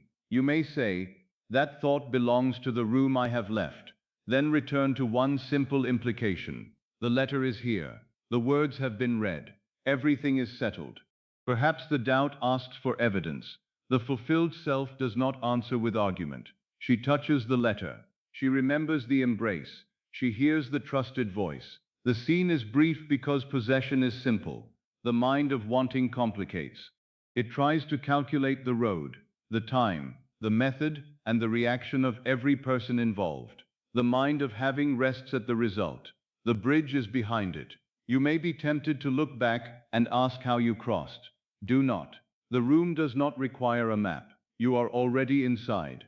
Let the bridge remain invisible. Let the means belong to their proper order. Your task tonight is residence. This does not mean that tomorrow you will neglect action. The resident of having may be moved to write, speak, work, learn, accept, refuse, or rest. But action will no longer be an attempt to escape the old room. It will be an expression of the new one. She writes because something within her is clear. She works because value wishes to express. She chooses because she is free enough to choose. She waits without feeling abandoned. She acts without panic. This is the difference between movement from wanting and movement from having. The same outward step may be taken. The inner origin changes its quality. Suppose tomorrow you must answer a difficult letter. From the room of wanting, you may write in fear, hoping the other person will grant you security. From the room of having, you may write calmly, because your security is not imprisoned within one response. Suppose you attend a meeting. From wanting, you hope to be chosen. From having, you bring the consciousness of one already valued. Suppose you care for the body. From wanting, every action asks whether you will ever become well. From having, care becomes the natural behavior of one identified with harmony. The room travels with you. It is not confined to the nighttime scene. Yet tonight is where you learn its atmosphere. Let the old chamber appear once more. The window, the road, the clock, the empty table. Perhaps you see the former self seated there. She is tired. She has watched for so long. Approach her gently in imagination. Do not tell her that she was foolish. She believed waiting was the only way to remain connected to desire. She feared that if she stopped watching, the desired life might pass without noticing her. Tell her softly, You do not have to guard the road anymore. Show her the letter. Tell her it has arrived. Perhaps she looks at you with disbelief. Do not argue. Take her hand. Lead her away from the window. The clock may continue ticking behind you. Let it. You cross the threshold together. The wanting self does not need to be repaired endlessly.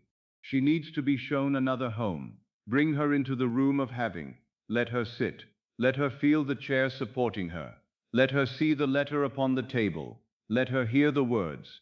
Everything is beautifully in place. Perhaps she begins to cry. Not from sorrow. From the release of having watched too long. Let the tears pass. Then let her become quiet. The old self is not destroyed. She is absorbed into a larger identity. The watcher becomes the receiver. The beggar becomes the resident. The one who waited becomes the one who remembers waiting. This is transformation without violence. You do not fight the state of lack. You leave it. You do not argue with the room of wanting until its walls fall. You open the door. You move. Consciousness changes its address by assumption. Now let the body remain exactly where it is. You need not move a single limb. Yet inwardly, step fully into the room after fulfillment. Stand there for a moment. Perhaps the room is softly lit. Perhaps night has already fallen beyond the window. The letter is upon the table. The home is secure. The loved one has gone into another room after saying good night. The accounts are settled. The body is supported. Tomorrow is spacious. There is nothing waiting at the gate. Feel yourself standing not before possession, but within it. You may say, I am here now, not loudly, not as a command, as recognition. I am here now. The room of having surrounds me. The arrival is behind me. The question is over. I no longer face the future as one who is missing life.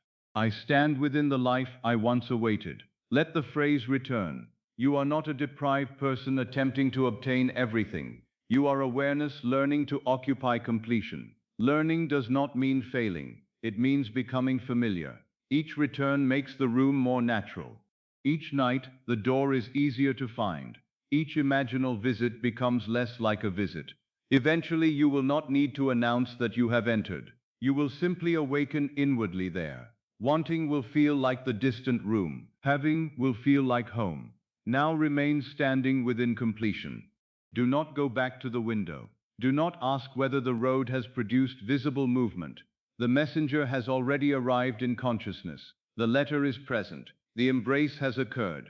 The account is settled. The home is secure. The question has ended. Nothing else is required in this moment. You are not watching life approach. You are inside the life that has already received you. And from this room, quiet, complete, and inwardly established, you may allow the whole world of appearances to find its way to your new address. Your identity is often revealed before you have time to prepare an answer. It appears in the first interpretation. A letter arrives, and before you have opened it, something within you has already decided whether it contains relief or difficulty. A person becomes quiet, and the mind immediately begins explaining the silence. A plan changes, and consciousness names the change either disaster, rejection, inconvenience, or perhaps a different arrangement not yet understood. The event is brief, the interpretation is immediate, and within that interpretation, the hidden identity speaks. This is why I would have you observe your reactions, not to criticize yourself, but to discover the state from which you have been living. A reaction is often an assumption moving quickly. It is a belief so familiar that it no longer asks permission before speaking. You may consciously say, I trust life. Yet when an expected answer is delayed, the first thought may be, something has gone wrong. You may say, I know I am valued. Yet when someone offers praise, you may distrust it, diminish it, or explain it away. You may say, there is enough for everyone. Yet when another person receives the opportunity you desired, the body may contract as though life has chosen between you. These reactions do not make you false. They make the old identity visible, and what becomes visible may be changed. Suppose a bill arrives. Before you examine the amount, notice the movement within you. Does the mind immediately move toward shortage? Does it begin counting what may be lost? Does the body prepare for danger? Does the event become a verdict upon your whole financial future? The paper has entered the room, but perhaps fear entered before it. Now ask gently, how would the person who already has everything understand this moment?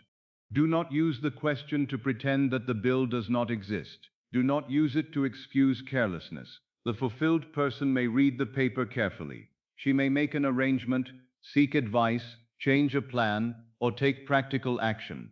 But she does not join her identity to the amount. She does not say, "This proves I am unsupported."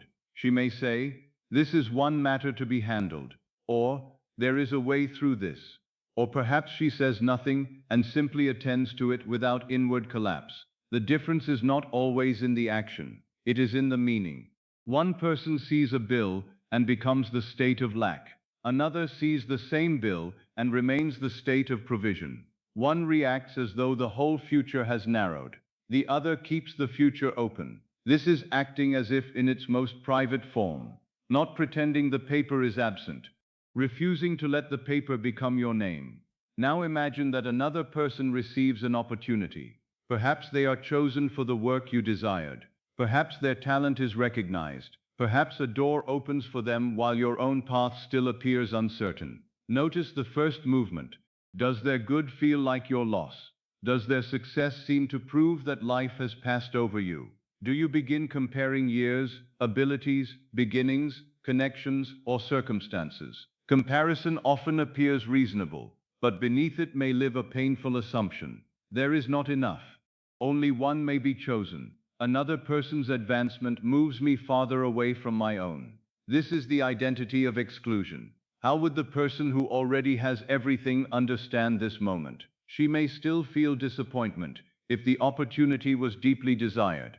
Fulfillment does not make the heart incapable of feeling, but she does not turn another person's success into evidence against her own future. She may think, "Their good does not diminish mine." She may say inwardly, "Life is capable of opening doors." She may bless the event without forcing herself into false enthusiasm. Perhaps she simply refuses envy the right to define her. This is enough. You do not need to feel immediate joy about every circumstance. You need only stop making each circumstance an identity. The fulfilled self can feel disappointment without becoming the disappointed one. She can feel sadness without naming herself abandoned. She can feel concern without calling herself unsafe. She can experience one closed door without declaring that life is closed. This is emotional honesty, joined to spiritual freedom. You do not suppress the feeling. You refuse to build a house inside it. A wave may pass over the surface of the sea without changing the nature of the sea. Let emotion move. Remain greater than the emotion. Perhaps a plan changes unexpectedly. You had arranged the day carefully. You believed a meeting, journey, agreement, or conversation would occur in a particular way. Then something shifts. The old identity may immediately interpret change as threat. It says, "Now everything is ruined." It says, "Nothing ever goes according to plan." It says, "I cannot trust life." Notice how quickly one alteration becomes a philosophy. The changed plan has not yet revealed its full consequence, yet the mind has already written the ending. How would the person who already has everything understand this moment? She may be inconvenienced. She may need to adapt. She may prefer the original arrangement, but she does not assume that her good depended upon one sequence. She knows the end is larger than the root. She may think, "The form has changed, my state has not." Or, "I can meet this from peace." Or simply, "Let me see what is required now." The fulfilled self remains available to intelligence because fear is not using all her attention. This is one of the gifts of inner security. It creates room to see. Fear rushes toward conclusion. Fulfillment pauses. Fear says, "This is against me." Fulfillment asks, "What does this moment actually require?" One reacts to the imagined future. The other meets the present. Now consider praise. Someone speaks well of you. They appreciate your work, your kindness, your judgment, your appearance, or your presence. What happens within? Do you receive the words, or do you immediately push them away? Perhaps you say, "It was nothing." Perhaps you assume the person is only being polite. Perhaps praise makes you uneasy because it contradicts the identity you have practiced. The compliment may be sincere, but an inward self-concept decides whether it is admitted. A person who feels unworthy may reject the very evidence she claims to desire. Then she says the world does not appreciate her, but the world may have knocked upon the door, and the inner resident refused to open it.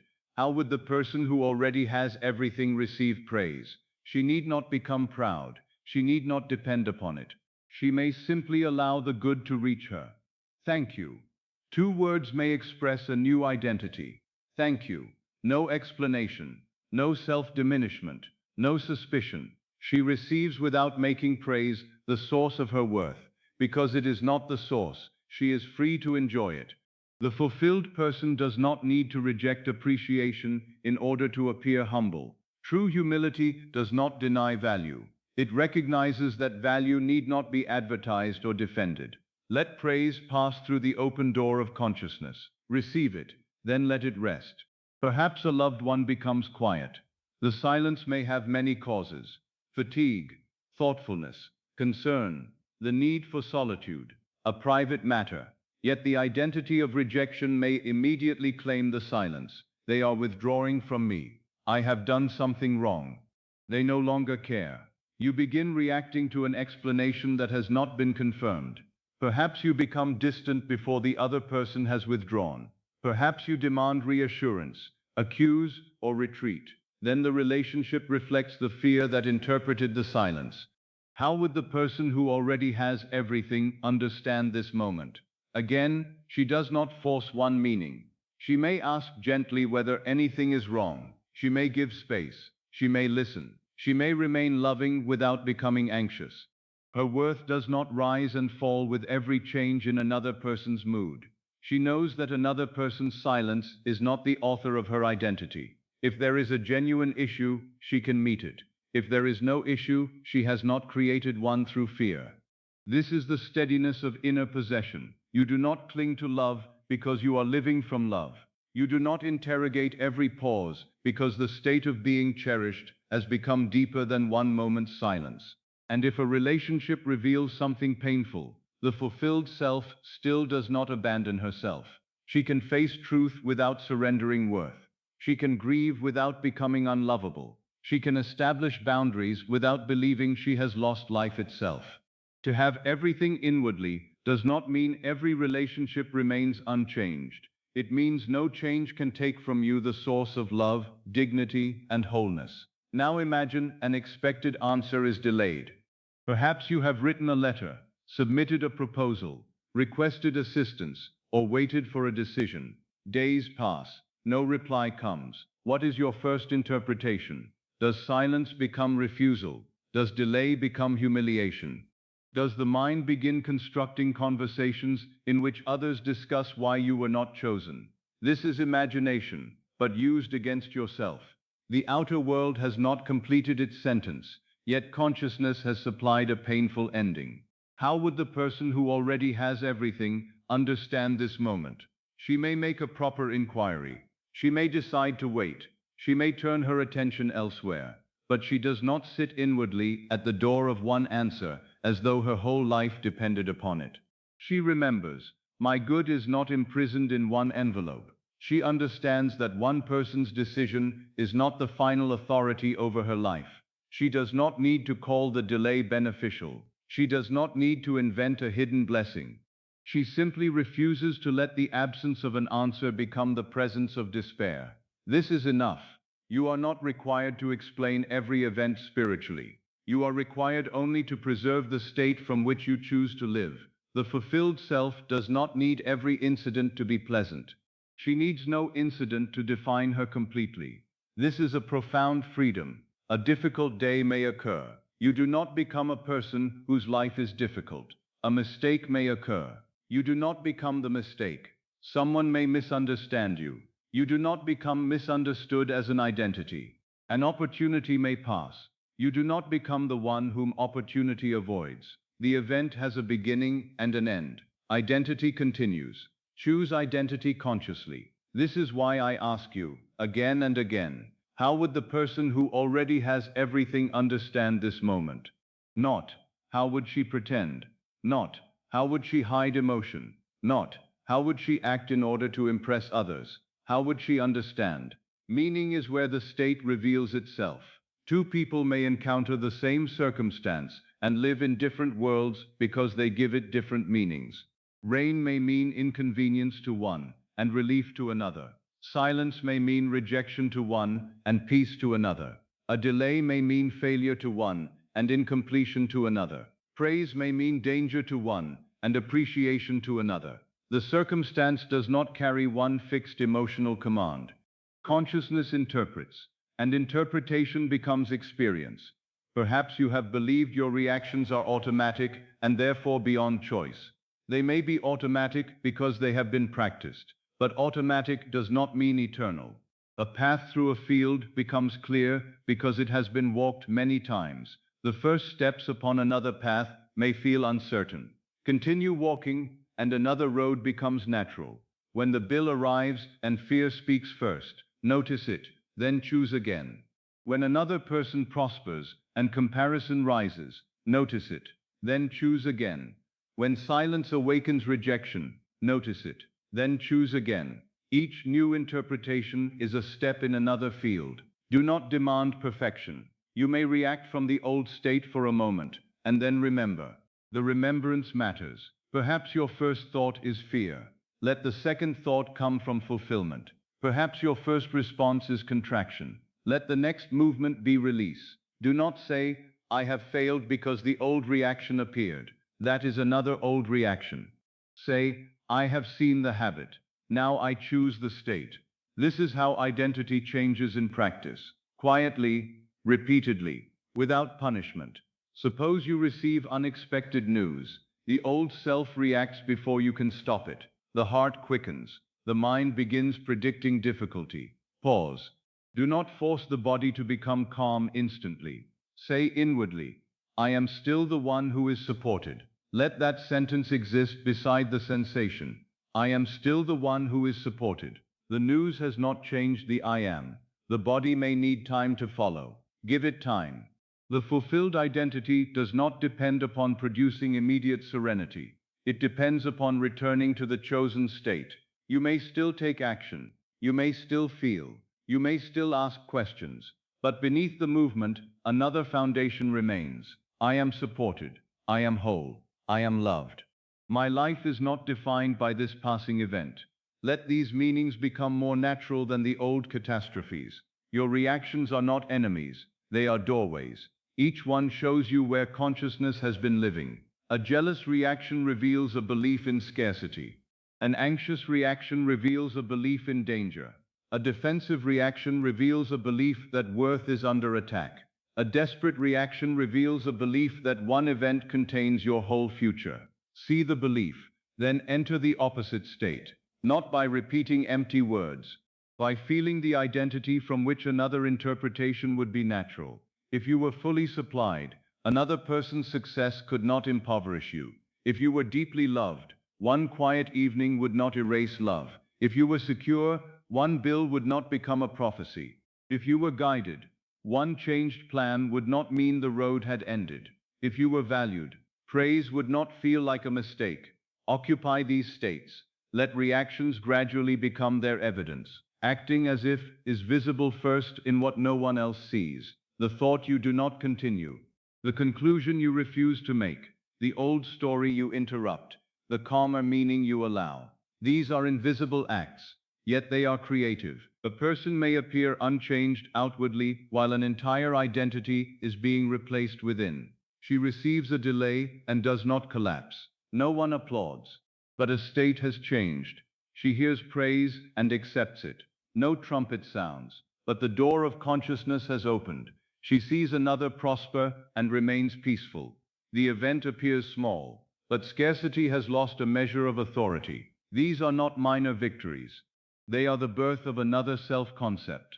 The outer world will eventually reveal the change through circumstances. But the first evidence is often the change in interpretation. You begin to notice that events no longer carry the same emotional command. The bill is still a bill. It no longer names you poor. The silence is still silence. It no longer names you rejected. The delay is still a delay. It no longer names you forgotten. The changed plan is still a change. It no longer names you powerless. The event becomes smaller because identity has become greater. This is inner mastery, not control of every event, freedom from being defined by every event. Perhaps tonight you can remember one recent reaction. Do not choose the most painful memory if it disturbs your rest. Let an ordinary moment appear. A letter, a delay, a change of plan, a remark, a silence. See the first interpretation you gave it. Now imagine the same moment from the identity of the one who already has everything. How does she breathe? What meaning does she refuse? What meaning does she choose? Perhaps she says, "This does not threaten me." Perhaps, "My good remains."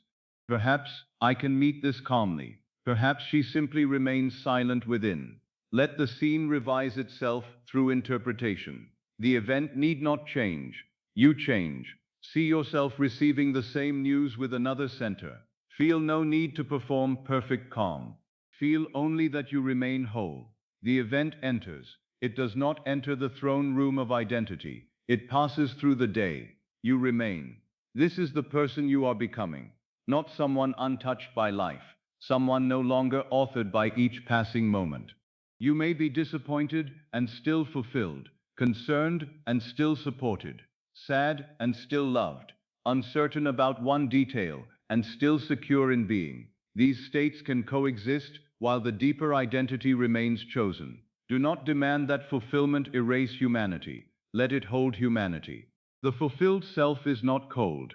She is spacious. She can feel without drowning. She can care without clinging. She can respond without surrendering herself. Now let the ordinary incidents of tomorrow lose their power to frighten you in advance. A letter may come. You will meet it from identity. A plan may change. You will meet it from identity. Someone may praise you. You will allow good to enter. Someone may be quiet. You will not immediately abandon yourself. An answer may be delayed. You will not turn delay into destiny. You do not need to predict the day. You need only know who will meet it. The person who already has everything. Not everything as an endless collection of objects. Everything as inward wholeness. Everything as support. Everything as the freedom to remain yourself while circumstances move. Ask once more, quietly, how would the person who already has everything understand this moment? Let the question become a doorway, not a demand. You may not always know the perfect answer. You do not need one. Often the fulfilled response is simply the refusal to declare defeat too early. Sometimes it is patience, sometimes honesty, sometimes action, sometimes rest, sometimes a boundary, sometimes forgiveness, sometimes silence. The form varies, the state remains. You are whole, you are supported. You are not the event passing before you. You are the consciousness giving it meaning. And as the night deepens, allow every former reaction to loosen its claim upon your identity. The bill is not your identity. The silence is not your identity. The praise is not your identity. The opportunity is not your identity. The delay is not your identity. They are moments. You are the awareness through which moments pass. Choose the state that remains after they have passed. Choose completion. Then let your interpretations begin, naturally and quietly, to arise from the person who no longer asks every event for permission to feel whole. Now let the day remain where the day belongs. You have carried it far enough.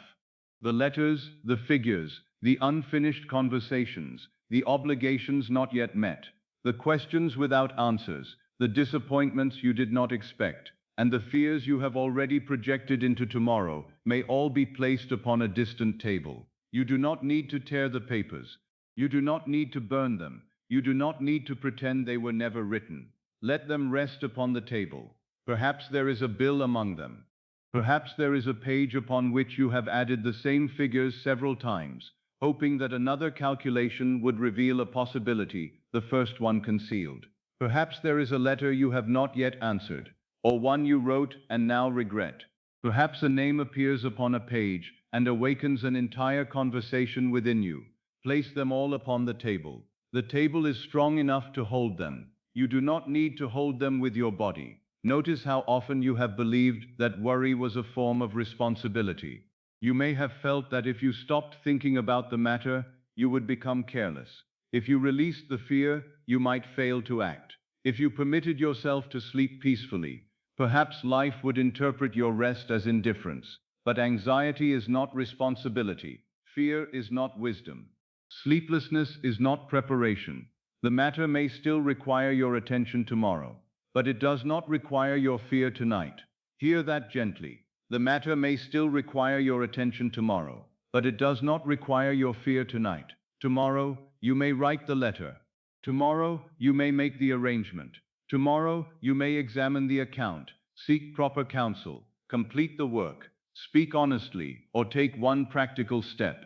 But none of these actions requires you to rehearse disaster before sleep. A clear mind can act. A frightened mind only repeats.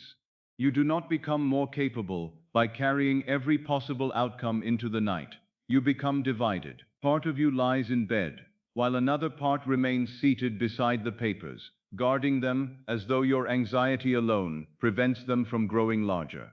Leave the chair. Let the papers remain. Perhaps you imagine the room clearly. A lamp burns upon the table. Beneath its light are the visible remains of the day. One envelope is unopened. One page carries calculations. One letter is folded. One obligation has been underlined. You stand several steps away. You are no longer seated there. This distance is important. The papers are present. You are not imprisoned beside them. You may return tomorrow with another mind. For tonight, the work is different. Tonight, you are withdrawing from the identity that believes life must be managed through constant vigilance. This identity has worn many garments. It has worn the coat of the fixer, the coat of the one who anticipates every problem, the coat of the one who must defend, explain, correct, prepare, and hold everything together. Perhaps you have worn it so long that you mistook its weight for your own body. You may have called it maturity. You may have called it strength. You may have called it simply the way you are. But it is a garment, and a garment can be removed. Imagine it now.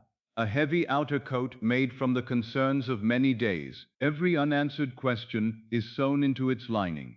Every fearful prediction is hidden in a pocket. Every conversation you replayed has become another layer of cloth. Every obligation you imagined before it arrived has added weight to the shoulders. You have walked through the day wearing it. You have eaten while wearing it. You have spoken to those you love while wearing it. You have entered bed on other nights without removing it. No wonder the body grew tired. Now take it off. Not violently. Do not tear it. Do not condemn the person who wore it. That person believed the coat provided protection. She believed that if she remained tense, she would be ready. She believed that if she imagined every danger, she could soften disappointment. She believed that carrying everything was proof that she cared. Be tender with her. But remove the coat. Feel it slide from the shoulders. Let one sleeve fall away from the arm. Then the other. Let the weight leave the back. Place the garment upon a chair near the table. The papers remain beneath the lamp. The coat remains upon the chair. You are here. Without the garment, the body may begin to feel heavier against the bed. Yet this heaviness is not burden. It is release. When the body no longer holds itself in readiness, it discovers the support beneath it. Let the bed carry what you have been carrying. The head may rest more fully. The shoulders may descend. The arms may lose their purpose. The hands do not need to close around an answer. There is nothing to seize tonight. The legs do not need to prepare for tomorrow's road. Tomorrow has not asked you to walk it yet. The body can become still, while consciousness becomes free.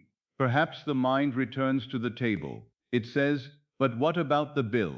The bill remains. You are not denying it. The matter may still require your attention tomorrow, but it does not require your fear tonight. Perhaps the mind says, but what about the conversation? The conversation may need to occur. You may speak with wisdom when the hour comes, but you do not need to rehearse every possible response. You do not need to accuse yourself in advance. You do not need to defend yourself before an imaginary judge. The matter may still require your attention tomorrow, but it does not require your fear tonight. Perhaps the mind says, what if something goes wrong? This question has no end. It can create 100 futures and inhabit none of them wisely. Let it remain unanswered. You do not need to solve an imaginary tomorrow. You need only select the state from which tomorrow will be met. Will you meet it as the exhausted keeper of every problem, or as the one whose life is supported, whose mind is guided, and whose affairs are capable of moving into order? Choose the second. Do not demand proof. Choose it as an inner position. I am supported. I am guided. My affairs are moving into order. The correct action will become clear. Let these meanings replace the old belief that fear is necessary. Fear often calls itself useful because it produces movement. It makes you rise quickly, speak urgently, calculate repeatedly, and act before understanding. But movement is not always wisdom. A frightened person may run in the wrong direction with great speed. The fulfilled self may pause.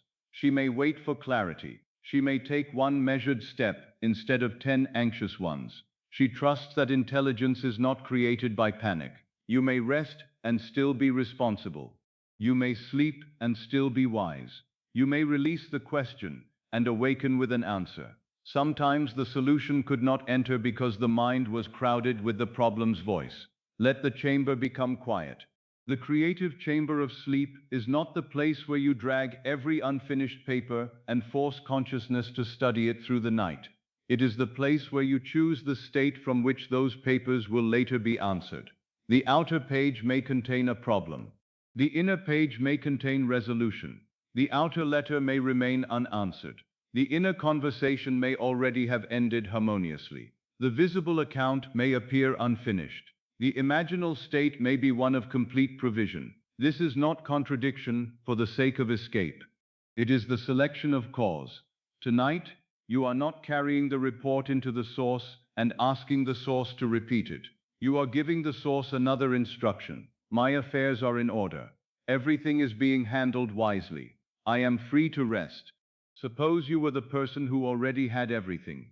Would you carry one sheet of paper through every room of your house? Would you place it beside your plate? Would you hold it during every conversation? Would you bring it beneath the covers and press it against the chest? No. You would attend to it at the proper time. Then you would leave it upon the table. This is the dignity of completion. Each matter has its place. Work has a place. Rest has a place. Planning has a place. Sleep has a place. When fear rules, everything enters every room.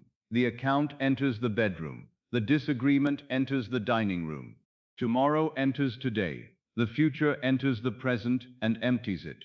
Order begins when each thing is returned to its proper place. The papers belong upon the table. Your body belongs in rest. The practical step belongs to tomorrow. The state of fulfillment belongs to now. Let order begin inwardly. Perhaps there is an unfinished conversation from earlier in the day. Someone said something you did not expect. Perhaps you did not answer as you wished. Perhaps you continued the conversation after the person had gone. You heard yourself saying what should have been said. You imagined the other person's reply. You defended your position. You explained. You accused. You attempted to win. Place that conversation upon the table, as though it were written upon paper. See the words lying there. They do not need another audience tonight. If you wish, revise them briefly. Hear the other person speak with understanding. Hear yourself answer with dignity. Let the final words be peaceful. Everything is understood now. Then fold the conversation. Place it with the other papers. Do not reopen it. The purpose of revision is not to continue the argument more elegantly. It is to remove the emotional state the argument left behind. The conversation is over. Let it be over. Perhaps disappointment rests upon another page. Something you hoped for did not occur. A promise changed. A door remained closed. A person did not respond as you imagined. The mind may wish to study the disappointment until it discovers a reason. Why did this happen? What does it mean? What should I have done? Some questions produce wisdom. Others only deepen the wound. Tonight, you do not need a complete explanation. Write one line across the page in imagination. This event does not define my future. Then place the page down. You need not call the disappointment good. You need not pretend it did not hurt. You are simply refusing to let it accompany you into the state from which tomorrow is created. One event has already occupied enough of the day. Do not give it the night as well. Perhaps the paper you fear most concerns an obligation you do not yet know how to meet. Let us be honest. It may require courage. It may require assistance. It may require a change. It may require a conversation that feels uncomfortable. But your fear tonight does not pay it. Your tension does not reduce it. Your self-condemnation does not create a solution. Fear attempts to convince you that suffering is a form of payment. It is not. You do not owe anxiety to the future. You owe the present only your conscious choice. Choose to meet the matter from support. Say, a way exists, even if I do not yet see it. Do not force yourself to imagine the method. Allow the possibility of a method. A letter may be written. An arrangement may be offered. An idea may appear. Someone may provide information. You may be led to one action that changes the whole condition. The mind cannot receive new direction while insisting that only disaster is possible. Open the field. A way exists. The matter may still require your attention tomorrow, but it does not require your fear tonight. Let the phrase become familiar enough to follow you through each concern. The body requires care. Give it care tomorrow. It does not require fear tonight. The relationship requires honesty. Offer honesty at the proper hour. It does not require fear tonight. The work requires completion. Take the next step when you rise. It does not require fear tonight. The account requires wise attention. Attend to it. It does not require fear tonight. Fear and responsibility have been joined for so long that their separation may feel strange. You may feel guilty for becoming peaceful while something remains unresolved. Notice this guilt. It is another garment. It says, you have no right to rest until everything is perfect. But if you obeyed it, rest would never come. For life is always moving, always presenting something unfinished, always opening another question. Rest cannot depend upon the absence of every task. It depends upon identity. The fulfilled person may have work awaiting her. She may have appointments, decisions, letters, and duties. Yet she does not interpret unfinished activity as unfinished being. She remains whole while life continues. You are allowed to do the same. Your value is not hanging upon tomorrow's performance. You are not becoming worthy through exhaustion. You are not proving devotion through tension. You may stop for the night. Feel the permission contained in that. You may stop. The day is complete enough to be left. The papers are gathered. The lamp may remain burning in the distant room, but you are no longer seated beneath it. Perhaps you imagine reaching back and gently extinguishing it. The room becomes dark. The papers remain safely upon the table. Nothing has vanished. Nothing has worsened because the light was turned off. The darkness is not neglect. It is the proper conclusion of the day. You turn away from the table. You pass through a doorway. The room of evidence is behind you. Before you is the chamber of imagination. No papers are allowed here unless they carry completion. No unfinished account lies upon this bed. No accusation sits beside you. No future disaster is permitted to borrow your pillow. This chamber belongs to the fulfilled self. Let the body understand that it has entered another room. The back is supported. The arms are free. The hands are empty. The face does not need to hold an expression for anyone. You are not managing. You are not fixing. You are not defending. You are not anticipating. For this moment, you are being. Pure being does not rush. I am. Before the bills, I am. Before the obligations, I am. Before the unanswered correspondence, I am. Before the disappointment, I am. The papers describe conditions. They do not define the awareness that reads them. You have mistaken the work of the day for the identity of the self. Now separate them. There are matters to handle. There is an I am greater than the matters. There are pages to answer. There is a consciousness greater than the pages. There are appearances to meet. There is a state from which they may be met wisely. Choose the state. Let the body grow heavier in the bed as though every old role has been set down.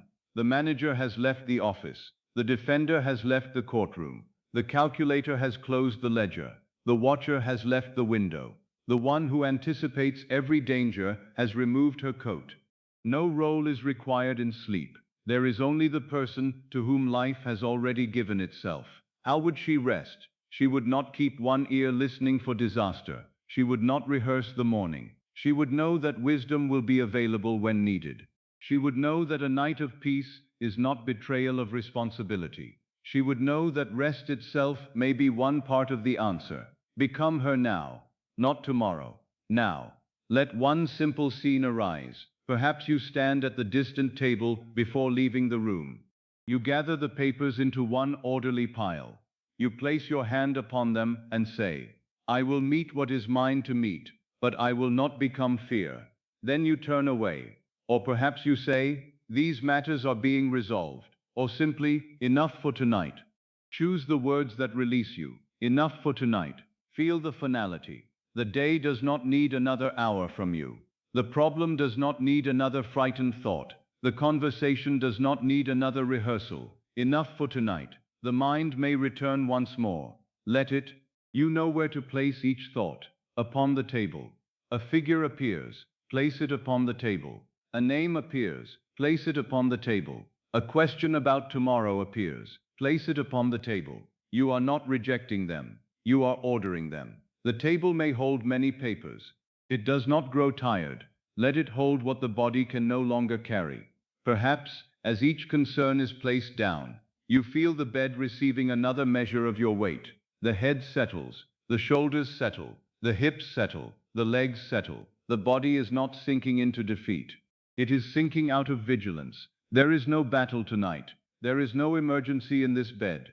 The creative chamber is quiet. Into this quiet, place one new assumption. My life is supported. Do not add many words. My life is supported. The matters upon the table are not greater than the intelligence moving through my life. My life is supported. I will know what to do when action is required. My life is supported. The night may now belong to restoration rather than rehearsal. My life is supported. Let the phrase lose its words and become feeling. Support beneath the body. Support around the future.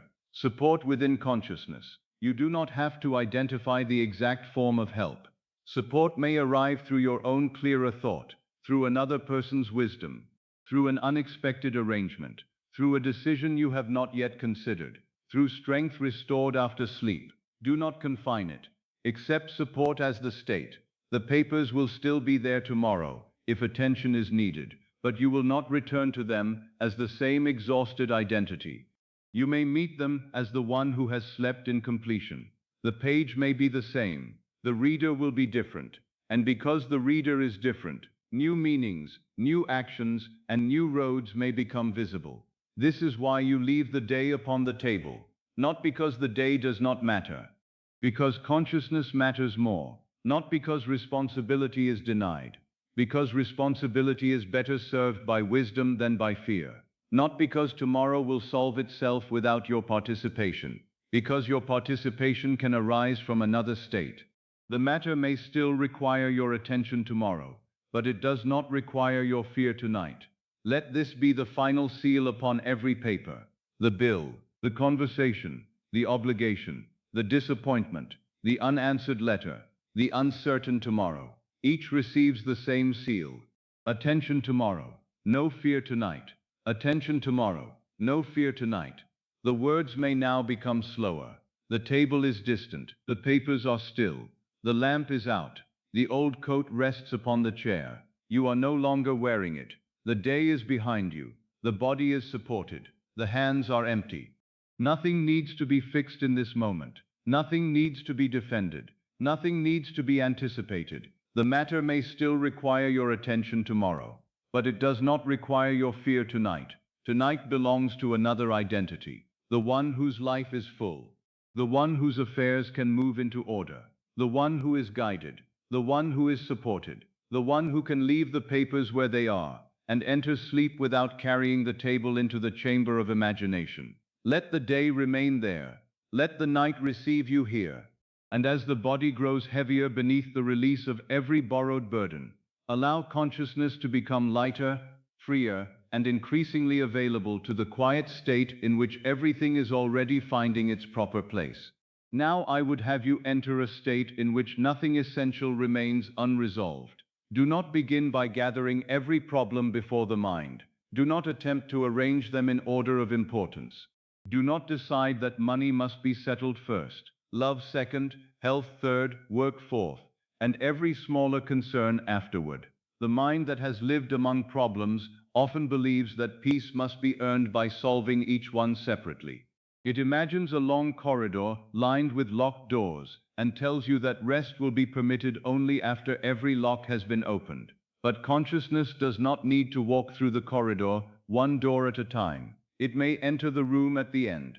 It may occupy the state in which every essential matter has already found its harmonious conclusion. This is not the same as designing the solution. You do not need to decide exactly what each person will say, how each opportunity will arrive, which arrangement will be made, what letter will be written, or through what sequence the body, the finances, the home, the work, and the relationships will be brought into order. The completed state contains more wisdom than the reasoning mind can presently organize. Enter the completion. Let the bridge remain free. Perhaps many different questions have followed you into this night. One concerns money. Another concerns someone you love. Another concerns the body. Another concerns work that has not yet found its full expression. Another concerns a choice that seems to have no perfect answer. Each problem asks for your attention, as though it alone were the center of your life. If you answer one, another rises. If you quiet one fear, another produces a new possibility. This is how the mind remains awake. It does not always remain awake because the problems are impossible. It remains awake because it believes it must consciously supervise the entire process of resolution. Release that office. You are not the clerk required to move every paper from one desk to another through the night.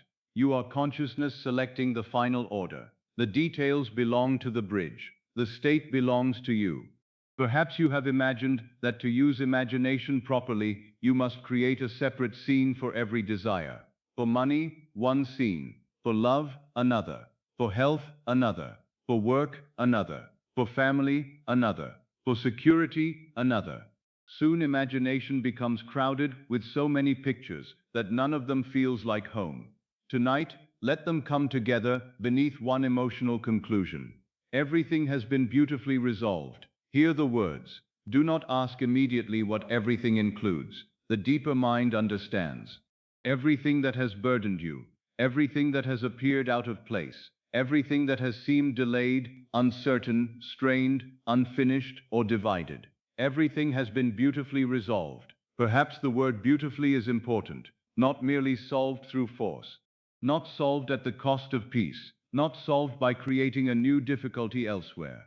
Beautifully resolved. The right people understood. The proper decisions were made. The necessary resources appeared. The body was guided toward harmony. The financial matters found order. Love became clear. The work found its place. No one needed to be humiliated. No one needed to be controlled. The conclusion contains relief, dignity, wisdom, and peace. Everything has been beautifully resolved. Allow a trusted voice to say it. Perhaps you are seated in a quiet room late in the evening. The important conversations have already taken place. The necessary letters have been sent and received. Someone who understands your affairs has just entered. You know this person to be calm, intelligent, and honest. The voice does not carry excitement, it carries certainty. Everything has been beautifully resolved. Let the sentence be spoken slowly. Everything has been beautifully resolved. Notice what happens after you hear it. Do you begin asking for details? Do you demand to know how every difficulty changed? The old mind may attempt to return to the bridge. Let it remain at the end. You have already been told what matters. The resolution is complete. You answer, yes, it is wonderful to feel that nothing is hanging over me anymore. Hear your own voice. It does not tremble. It does not plead. It does not ask whether the statement is truly reliable. You speak as one who has already lived with the fact long enough for relief to become natural. Yes, it is wonderful to feel that nothing is hanging over me anymore. The trusted person may smile. No further explanation is necessary. The conversation ends. Now remain in the hour after resolution. This hour is the true scene. You are no longer discussing problems. You are no longer solving them. You are no longer even celebrating their solution with great excitement. You are living in the silence left behind when the problems no longer require thought. Feel that silence. It is not emptiness, it is spaciousness. The mind once used every quiet moment to return to unfinished matters. Now it finds nothing pressing against the door. The silence is free. Perhaps you look toward a table where several documents rest in an orderly pile.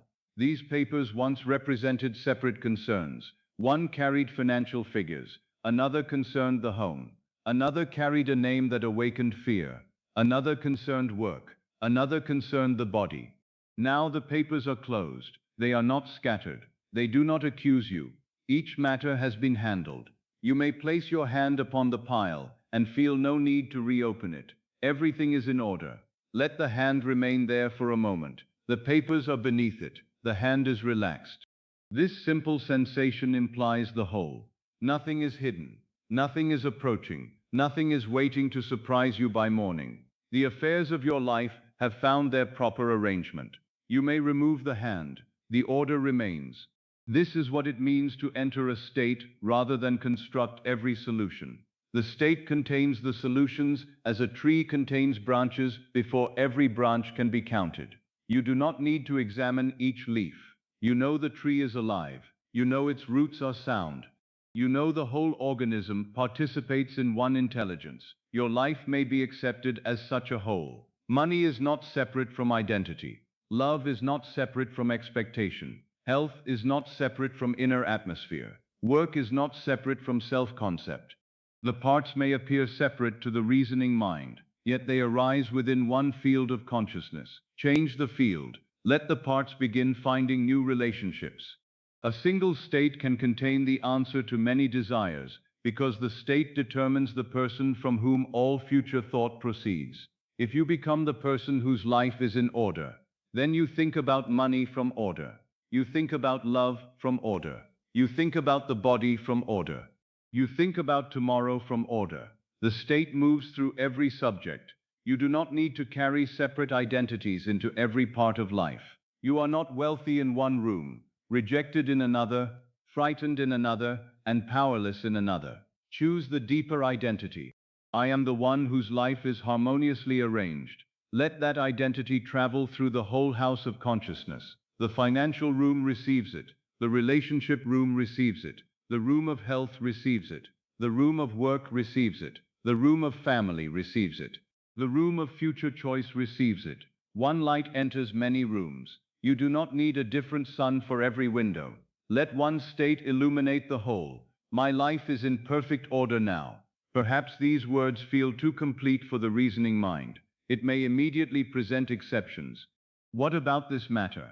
What about that person? What about the condition that still appears unchanged? You do not need to silence the questions by force. Recognize where they are standing. They are looking from the middle. The statement looks from the end. My life is in perfect order now. The word now does not mean every physical detail must be visible in this instant. It means consciousness is now positioned at the fulfilled conclusion. The imaginal end is present. The visible world will reveal its corresponding sequence. Do not ask the middle to certify the end.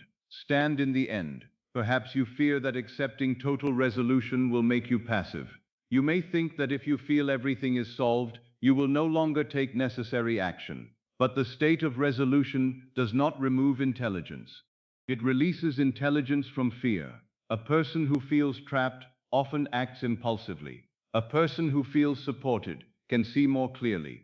From the state of completion, you may still be moved tomorrow to write a letter, make a decision, seek counsel, visit someone, care for the body, complete a task, or change direction. But the action will arise from another source. It will not be the frantic movement of one attempting to manufacture safety. It will be the natural expression of one whose safety has already been accepted inwardly. Action does not create the state. The state gives action its meaning and direction. You may ask, how will I know which action belongs to the fulfilled state? You need not solve that tonight. The person you become will recognize what the former identity could not see. The thought may come simply. The decision may feel obvious. A conversation may unfold naturally. An invitation may arrive. A restraint may feel wiser than movement. The bridge often becomes clear only as the new identity walks it. You do not require the whole road before taking the next step. Rest at the destination. Let the road reveal itself from there. Everything has been beautifully resolved. Return to the voice. Perhaps the trusted person is seated near you. The room is quiet. The voice says, "Your life is in perfect order now." You reply, "Yes, it is wonderful to feel that nothing is hanging over me anymore." Then the person leaves. The door closes softly. You remain alone with the accomplished fact. Notice that no problem follows you into the silence. You do not hear the old questions gathering outside. They have lost their occupation. For years, some thoughts remained alive because you gave them a task. They were appointed to protect you. One thought watched for rejection. Another watched for financial danger. Another watched the body for signs of decline. Another studied every person for possible betrayal. Another predicted failure so that you would never be surprised. These thoughts believed they were serving you. Now their service is no longer required. Everything has been resolved. The watchmen may leave their posts. The guard at the financial gate may rest. The guard at the door of love may rest. The guard watching the future may rest. No invasion is approaching. No disaster needs to be anticipated. The life is in order. Let each watchman put down his lantern. One by one, the inner corridors grow quiet. This is not carelessness. It is the end of imaginary war. Perhaps you have lived for so long with something hanging over you that you do not know how to feel without it. One obligation was met, but another replaced it. One question was answered, but the mind created another. The sense of being pursued became familiar.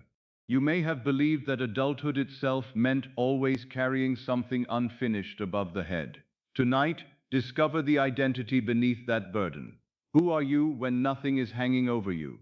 Perhaps at first you feel only unfamiliar silence. Let it remain unfamiliar. Do not fill it quickly.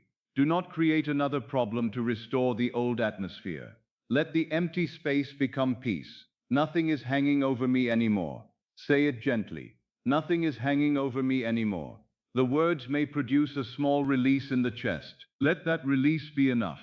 You do not need to feel overwhelming joy. The end of pressure may feel like ordinary breathing. It may feel like sitting in a room without needing to rise. It may feel like looking toward tomorrow without a question tightening the body. This quiet ordinariness is the fulfilled state becoming natural. Perhaps you imagine the hour after resolution in greater detail.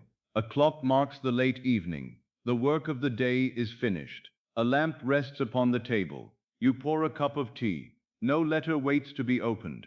No difficult conversation is rehearsed. No account demands another calculation. The cup is warm in your hands. You look across the room and think, "My life is in order." Then you drink. The action is simple. Its meaning is profound. You are drinking after everything has been resolved. You are not drinking to distract yourself. You are not attempting to calm fear. Fear has no task left. The cup becomes an implication. The quiet room becomes an implication. The unhurried body becomes an implication. The whole life is contained within the way you sit. This is the value of imagining the hour afterward. Before resolution, the mind is fascinated by the event. It imagines the announcement, the change, the surprising conversation, the sudden answer. But after resolution, all drama has passed. You are left with identity. Who are you when the good news is no longer new? Who are you after the first relief? Who are you when harmony has become the background of ordinary life? Become that person. She does not think constantly about being safe. She lives from safety. She does not repeat every hour that her life is in order. Order has become the foundation beneath thought.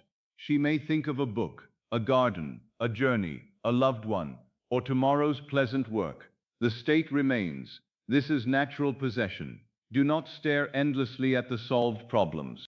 Turn away from them. A matter truly resolved no longer occupies the center. If you continue inspecting it, you may be returning psychologically to the problem. Hear the words once. Everything has been beautifully resolved. Answer once. Yes. It is wonderful to feel that nothing is hanging over me anymore. Then allow life to continue after that conversation. Perhaps you walk to the window.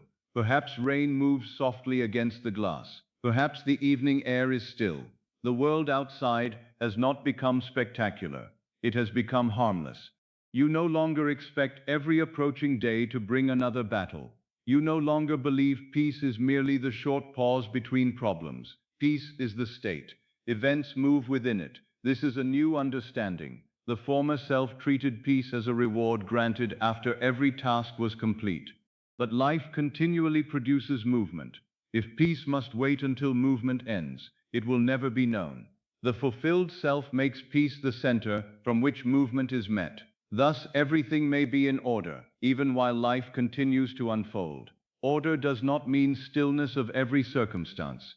It means harmony of relationship. The parts are no longer fighting the whole.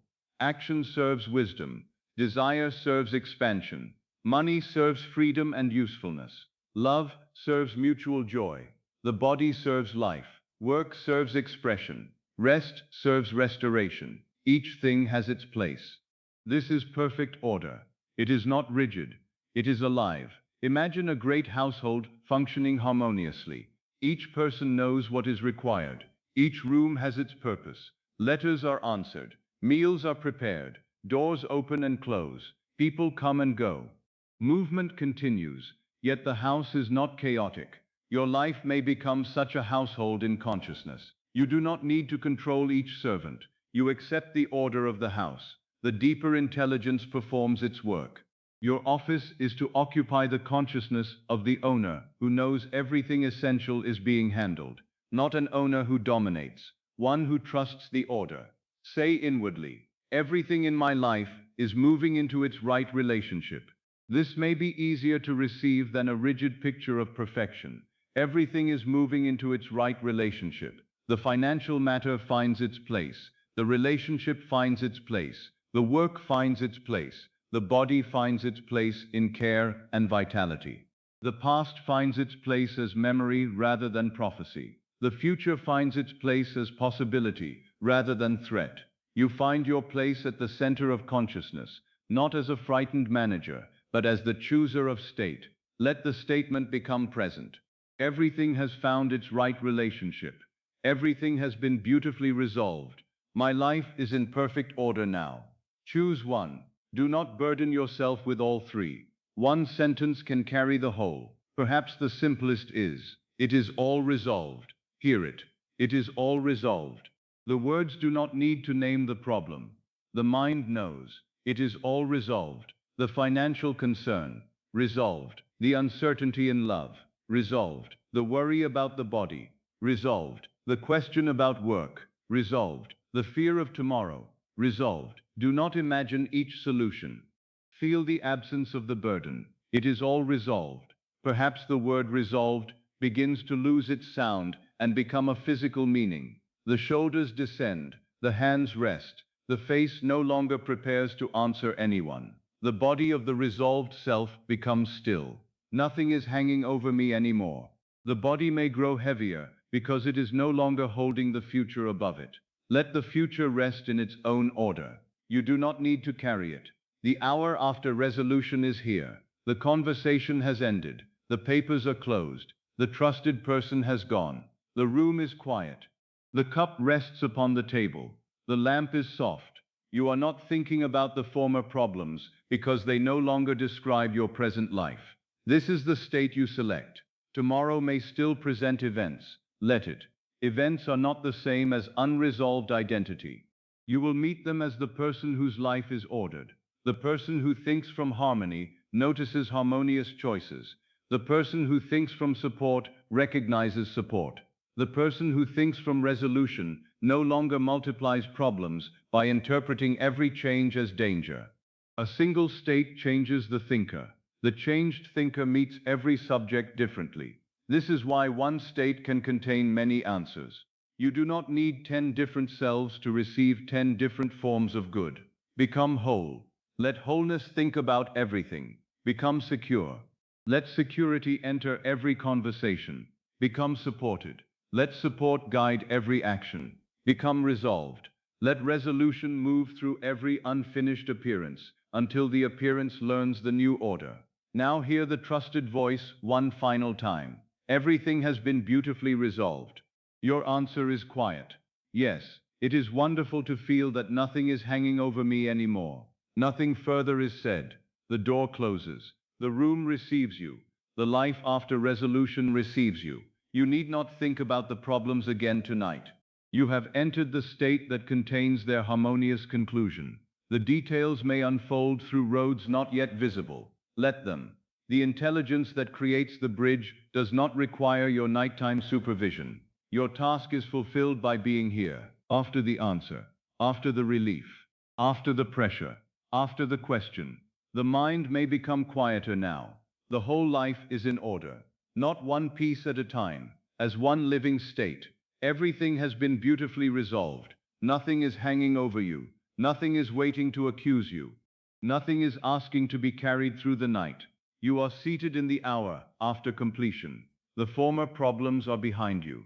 The future is no longer crowded with them. You are free to think from peace, free to rest from order, free to sleep as the person from whom every future thought will now proceed. Everything has been beautifully resolved. Your life is in perfect order now, and nothing essential remains unfinished within the consciousness in which you are learning to rest. Now let gratitude become something quieter than petition. Many people give thanks while secretly asking. They say thank you, but beneath the words they are still looking toward the future, wondering whether the desired thing will come.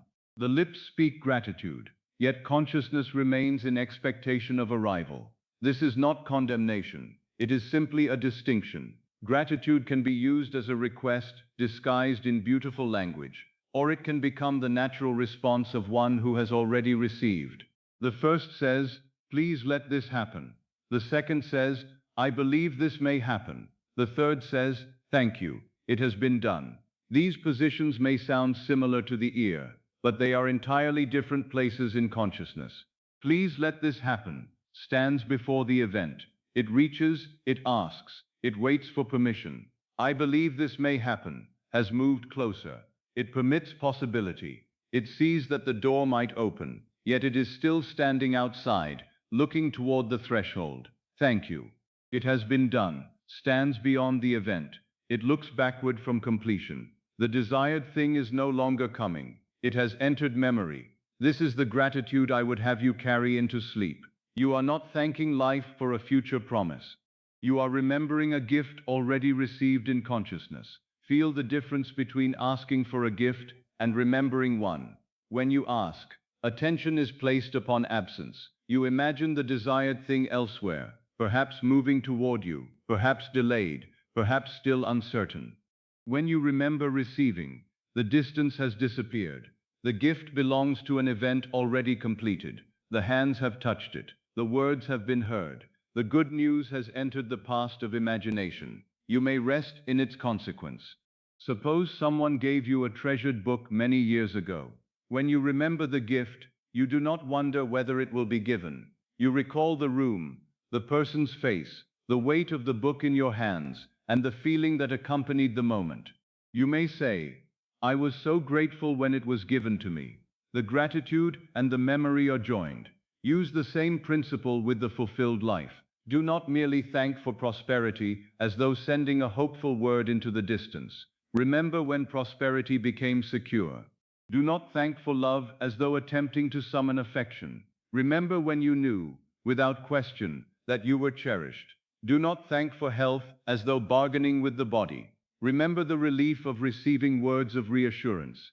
Do not thank for freedom as though it were a favor still being considered. Remember the first peaceful evening after freedom had become your ordinary condition. Gratitude as memory does not strain. It does not repeat itself anxiously. It does not watch to see whether it has been heard.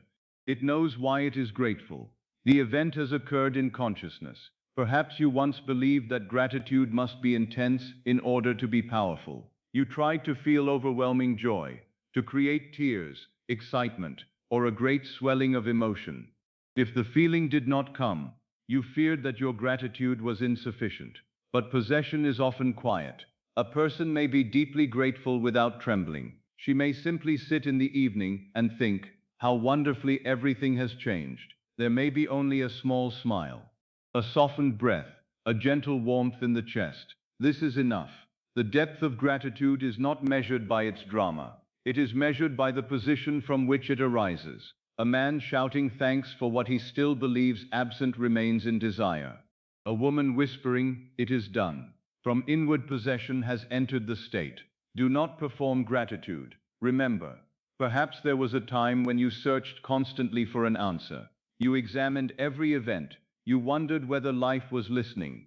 You moved from one possibility to another, hoping one of them would finally carry you beyond the difficulty. Imagine yourself now, after all of that has ended. From the fulfilled state, remember the former season. Say inwardly, I remember when I used to worry about this. Let the words place the worry behind you. I remember when. The phrase is a bridge into completion because it transforms the present difficulty into a former condition. I remember when I used to wonder whether everything would work out. The wondering is no longer now. It belongs to memory. I remember when I searched for signs. The searching has ended. I remember when I feared tomorrow. That fear belongs to another season. You are not attempting to erase the former self. You are viewing her from the life in which her questions have already been answered. Perhaps you see her seated at a table with papers spread before her. She is calculating, worrying, and trying to find one road through the uncertainty. From your fulfilled position, you look upon her with tenderness. You do not condemn her for being afraid. You know something she did not yet know. You know how the matter ended. You know the letter arrived. You know the right arrangement was made. You know the body found support. You know love became clear. You know the life that seemed scattered found order. You may wish to tell her, you can rest, it all works out beautifully. Feel the gratitude of knowing the ending.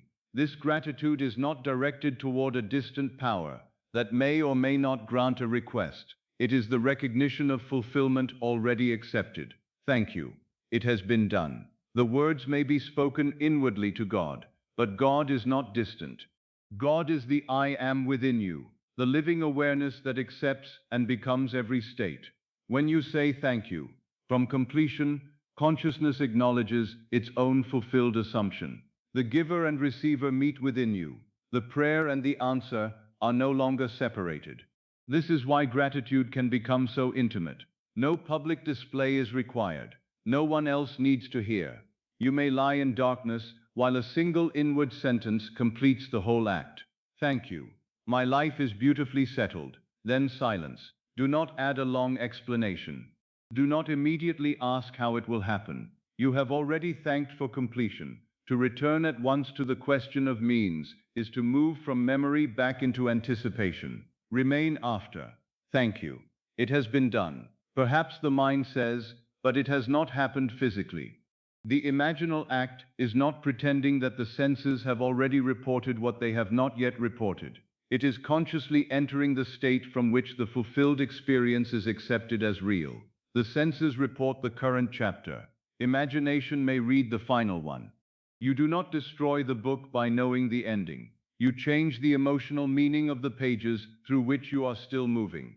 The present scene may contain uncertainty, but consciousness has entered the conclusion. Therefore, gratitude becomes possible now. Not gratitude for suffering. Not gratitude forced upon a painful condition. Gratitude for the resolved state that has been selected beyond it. You need not be thankful that something hurt. You may be thankful that you are no longer identified with the hurt. You need not be thankful for lack. You may be thankful for the state of provision. You need not call rejection a blessing. You may be thankful that love and dignity are restored within you. Gratitude is not denial of the road. It is loyalty to the destination. Perhaps one part of your life is especially heavy tonight. Do not gather every concern. Let one matter appear gently. See it not as it is now, but as remembered from resolution. Imagine yourself speaking of it months or years after its harmonious conclusion. Perhaps someone asks, do you remember how worried you once were? You smile. Yes. I can hardly believe I carried it for so long. Hear the other person reply. And yet everything found its place. You answer, yes. More beautifully than I could have planned. Let that conversation become your gratitude. You are not thanking for a vague possibility. You are remembering how naturally the whole matter found order. Perhaps your scene is even simpler. You are seated alone. The light is low. You think of the former difficulty and say, it is strange to remember how impossible it once seemed. Then a quiet feeling of gratitude passes through you. No audience, no performance, only the recognition that the impossible season is over. This is the hour after fulfillment. The event itself no longer occupies the center of attention. You have lived beyond it. Gratitude arises when memory returns briefly to the former condition and sees how completely life has changed. Consider the person whose financial fear has ended. She may not spend every hour thanking for money, but one evening she remembers the days of counting every expense and feels a deep, quiet gratitude that the old pressure is gone. Consider the person securely loved. She may not continually repeat that she is cherished, but she may hear a familiar voice in the next room and feel grateful for the peace of belonging. Consider the person restored to health. She may walk through a garden, notice the ease of movement, and remember when such ease seemed distant. The gratitude is contained in the ordinary step. True gratitude often lives inside ordinary moments, after extraordinary resolution. This is why you need not force it tonight. Enter the ordinary life after your desires have been fulfilled. Perhaps you are preparing for bed in a secure home. Perhaps the accounts are in order. Perhaps the person you love has already wished you good night.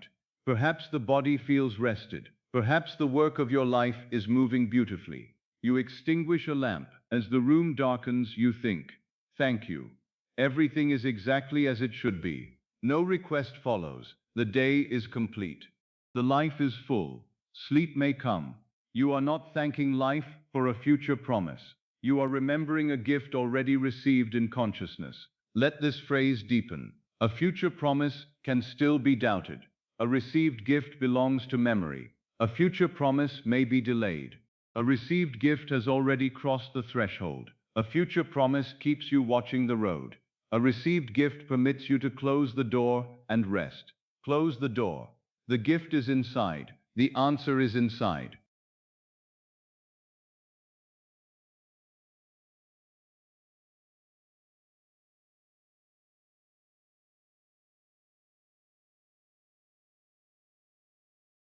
The state is inside. You do not need to guard it through constant repetition. What has been accepted as memory does not require you to recreate it every moment.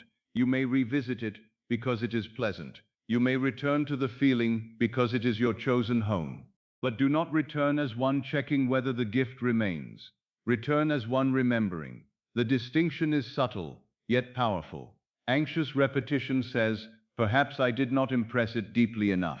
Grateful remembrance says, I love recalling how beautifully it was completed. One attempts to create, the other lives from creation already accomplished.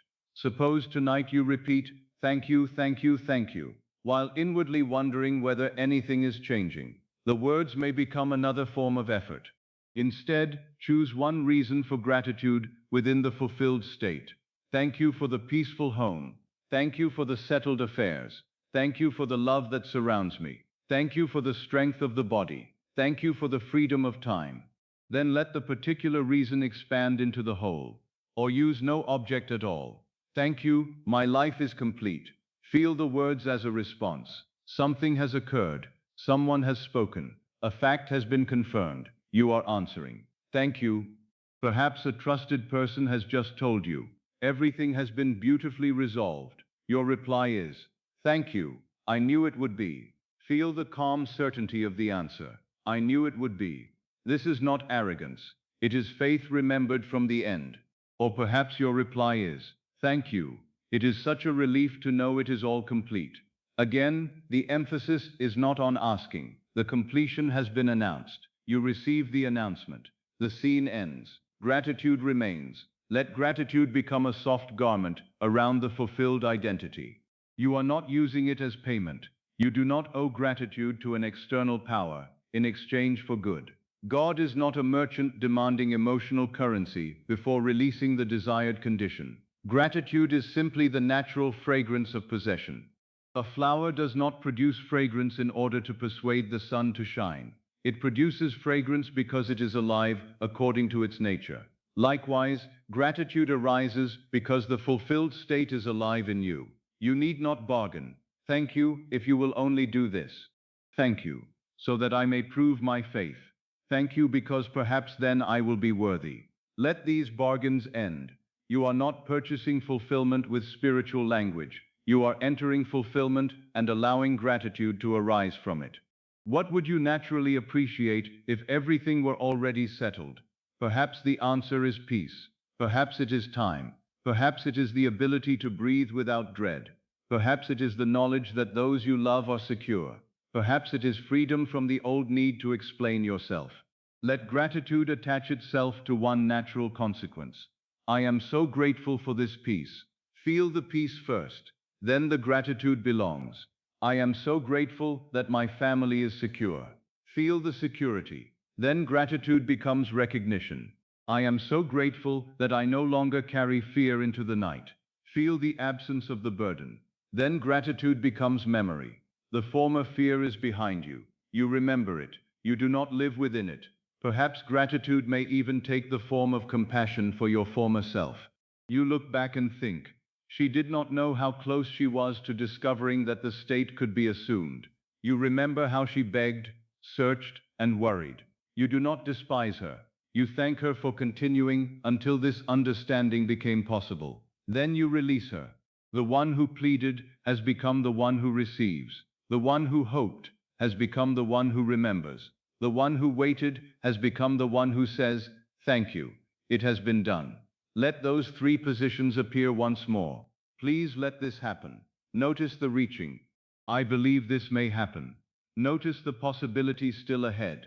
Thank you. It has been done. Notice the rest. Do not judge the first two positions. They may be natural steps. Desire first asks. Faith then allows. Fulfillment remembers. Tonight, move into the third. Thank you. It has been done. Let the words become slower. Thank you. It has been done. The matter is no longer before you. It is behind you. The solution is no longer approaching. It has entered memory. The gift is no longer promised. It has been received. You are no longer thanking life for a future promise.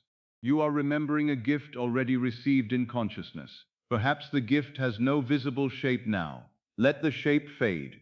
Keep the emotional meaning. Life supports me. Love surrounds me. My affairs are in order. The body participates in harmony. My future is spacious. Nothing essential is absent. Thank you. The gratitude may become less verbal. It may become a settled warmth, a quiet breath, a sense that the night is safe. Let that be enough.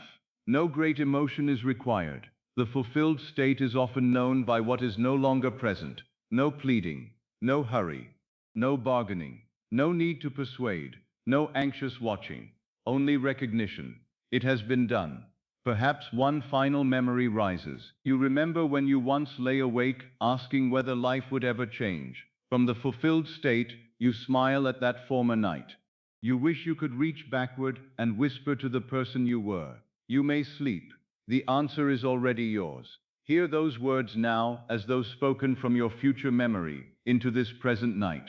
You may sleep. The answer is already yours. The old season has been crossed. The difficult road belongs to memory. The gift has been received in consciousness. Thank you. It has been done. Let the words remain near you without effort. They do not ask. They do not chase. They do not demand that the world answer before morning. They speak from the hour after the answer. Thank you. It has been done. And as gratitude grows quieter, less like speech and more like memory, allow yourself to rest as one who is no longer hoping to be given life, but gently recalling the moment when life had already given itself completely. Now let every instruction become simple. You have traveled far enough through ideas for one night. You have considered desire and fulfillment, appearance and cause, wanting and having. fear and responsibility, gratitude and memory. But sleep does not require you to carry an entire philosophy into the darkness. Sleep asks for only one accepted implication. Everything is beautifully in place. Let that be enough. You need not gather every desire and hold it before the mind. You need not name prosperity, love, health, freedom, purpose, security, recognition, and peace one by one. If everything is beautifully in place, then each essential part of life has already found its proper relation to the whole. Nothing has been forgotten, nothing true has been withheld, nothing belonging to your fulfilled life has lost its way. Imagine, if it feels natural, that there is a small table near you. Upon it rests a key. You know the key. You do not need to examine it closely. You know what it implies. It belongs to a life that is secure. It belongs to a door you may enter without permission. It belongs to a place where you are expected, welcomed, and entirely at home. Perhaps it is the key to a peaceful home. Perhaps it represents freedom. Perhaps it implies that your affairs have been settled and the former uncertainty is over. The particular meaning does not matter now. Only possession matters. The key is not being offered to you. It is not traveling toward you. It already rests upon your table. It is yours. You do not need to close your hand tightly around it. What is truly yours does not vanish because you allow the hand to rest. See the key only once. Then let the image soften. Perhaps someone you love has already stood beside you in this quiet room. The conversation was brief because no explanation was needed. The face was peaceful. The voice was certain. Everything is beautifully in place. You heard the words. You understood what they included. The financial matters, the home, the body, the work, the relationship, the future, the questions you once carried, all of it, beautifully in place. And you answered, yes. Nothing is missing now. Hear your own voice. It does not sound surprised. You have lived with fulfillment long enough for it to feel natural. Yes, nothing is missing now. The loved one smiled. Perhaps a hand rested briefly upon your shoulder. Perhaps there was a quiet embrace. Perhaps nothing more was needed. The person has now left the room. The words remain. Everything is beautifully in place. Nothing is missing now. Remain after the conversation. This is the hour I would have you inhabit, not the hour before the answer, not the moment of arrival, not the scene of change, the quiet hour after everything important has already taken its proper form. No one is congratulating you now. No messenger stands at the door. No announcement is being made. The good has become ordinary. This is possession. The mind of desire loves the moment when something arrives. The fulfilled consciousness lives after arrival, when the event is no longer extraordinary, and the new life has become home. Let fulfillment become ordinary now. The key is upon the table. The room is yours. The conversation is over. The matter is settled. You do not need to produce any greater emotion. A life may be completely transformed without the body trembling from excitement. You may know fulfillment through the absence of a former weight. The old question is no longer present. The old watchfulness is gone. The future no longer appears to be approaching with demands. There is only this quiet knowing. Everything is beautifully in place. Perhaps you have been accustomed to asking whether you have imagined correctly. Perhaps even now the mind wishes to inspect the scene. Was the key clear enough? Did the voice sound real enough? Did you feel enough gratitude? Did you hold the state long enough? These are questions from the room of wanting. Let them remain outside. The fulfilled self does not examine possession to determine whether possession occurred. She rests. The scene has done its work when it has given you the implication. Nothing is missing. You do not need to repeat the scene perfectly. You do not need to preserve every detail. The key may fade. The table may fade. The room may fade. The voice may become distant. Keep only the conclusion. Nothing is missing now. I do not ask you to persuade yourself through force.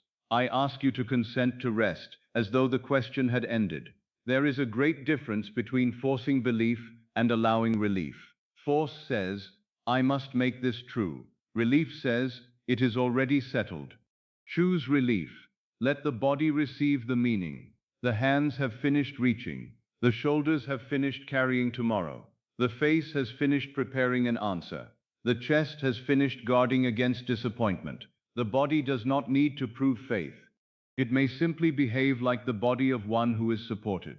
Let the support beneath you become an expression of greater support. You are held by the bed. You are held by the room. You are held by life, not because you have solved every visible detail, because you have entered the state in which the whole is already ordered.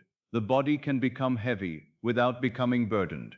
The mind can become quiet without becoming empty. The future can remain unseen without becoming threatening. You are safe without knowing every step. You are provided for without controlling every channel. You are loved without watching every face. You are guided without demanding the whole road. You are not calling life toward you. You are sleeping after life has already given itself to you. Let those words become your position. You are not calling life toward you. You are no longer standing at the window. You are no longer listening for footsteps upon the road. You are no longer asking whether the messenger has remembered your address. The message has been delivered. The key is yours. The room is yours. The state is yours. You are sleeping after life has already given itself to you. Perhaps the old day attempts to return.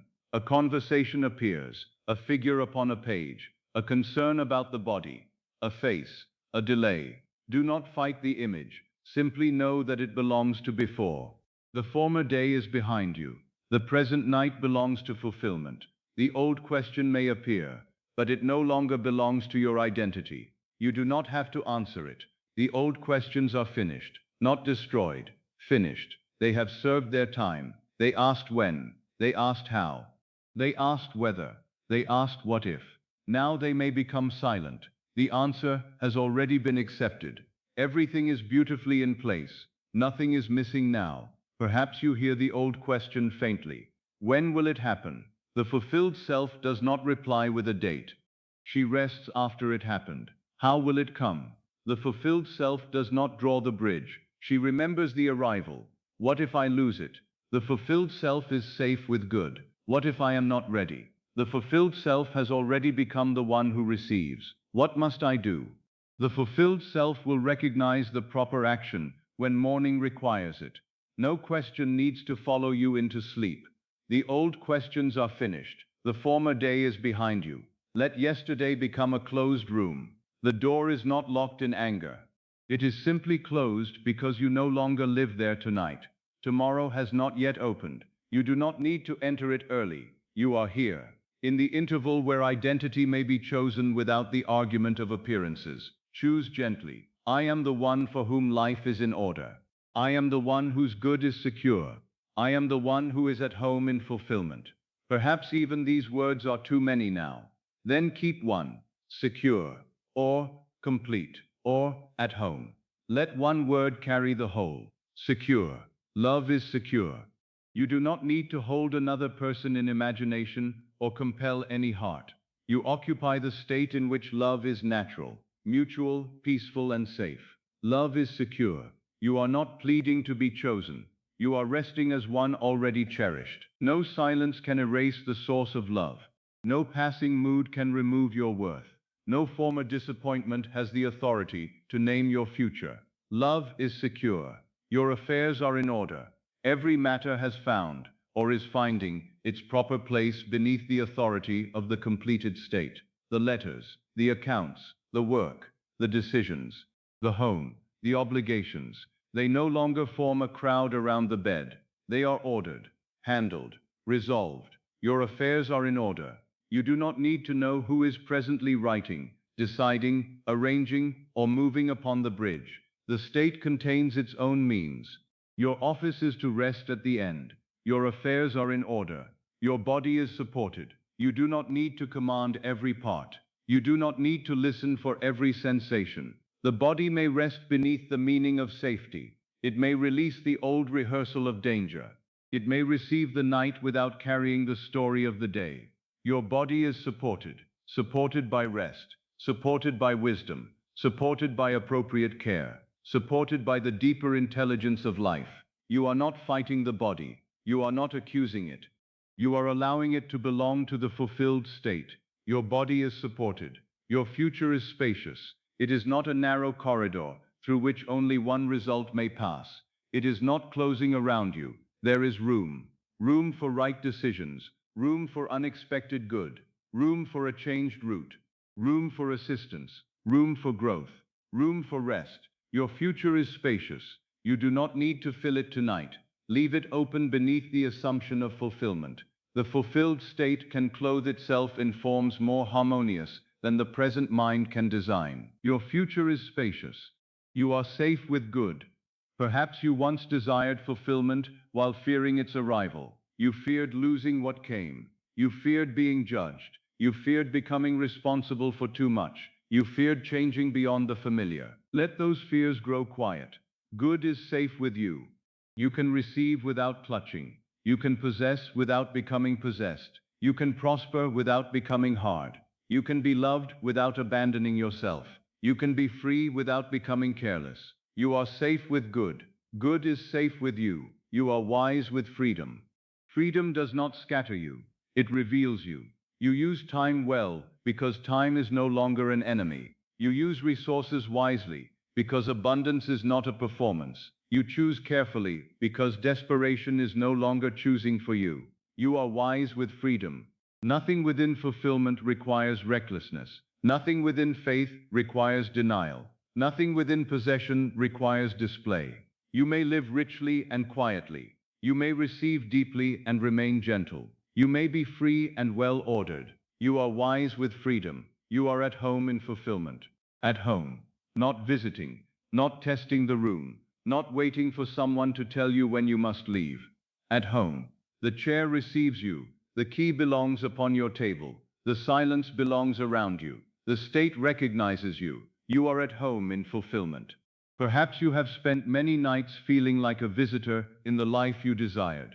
You entered imagination cautiously, fearing that the scene was too beautiful to remain. Tonight, remain. Nothing asks you to leave. The room is yours in consciousness. The state is available because you can assume it. You are at home. Nothing essential is absent. Not because every possible object has been gathered. Not because life will never move again.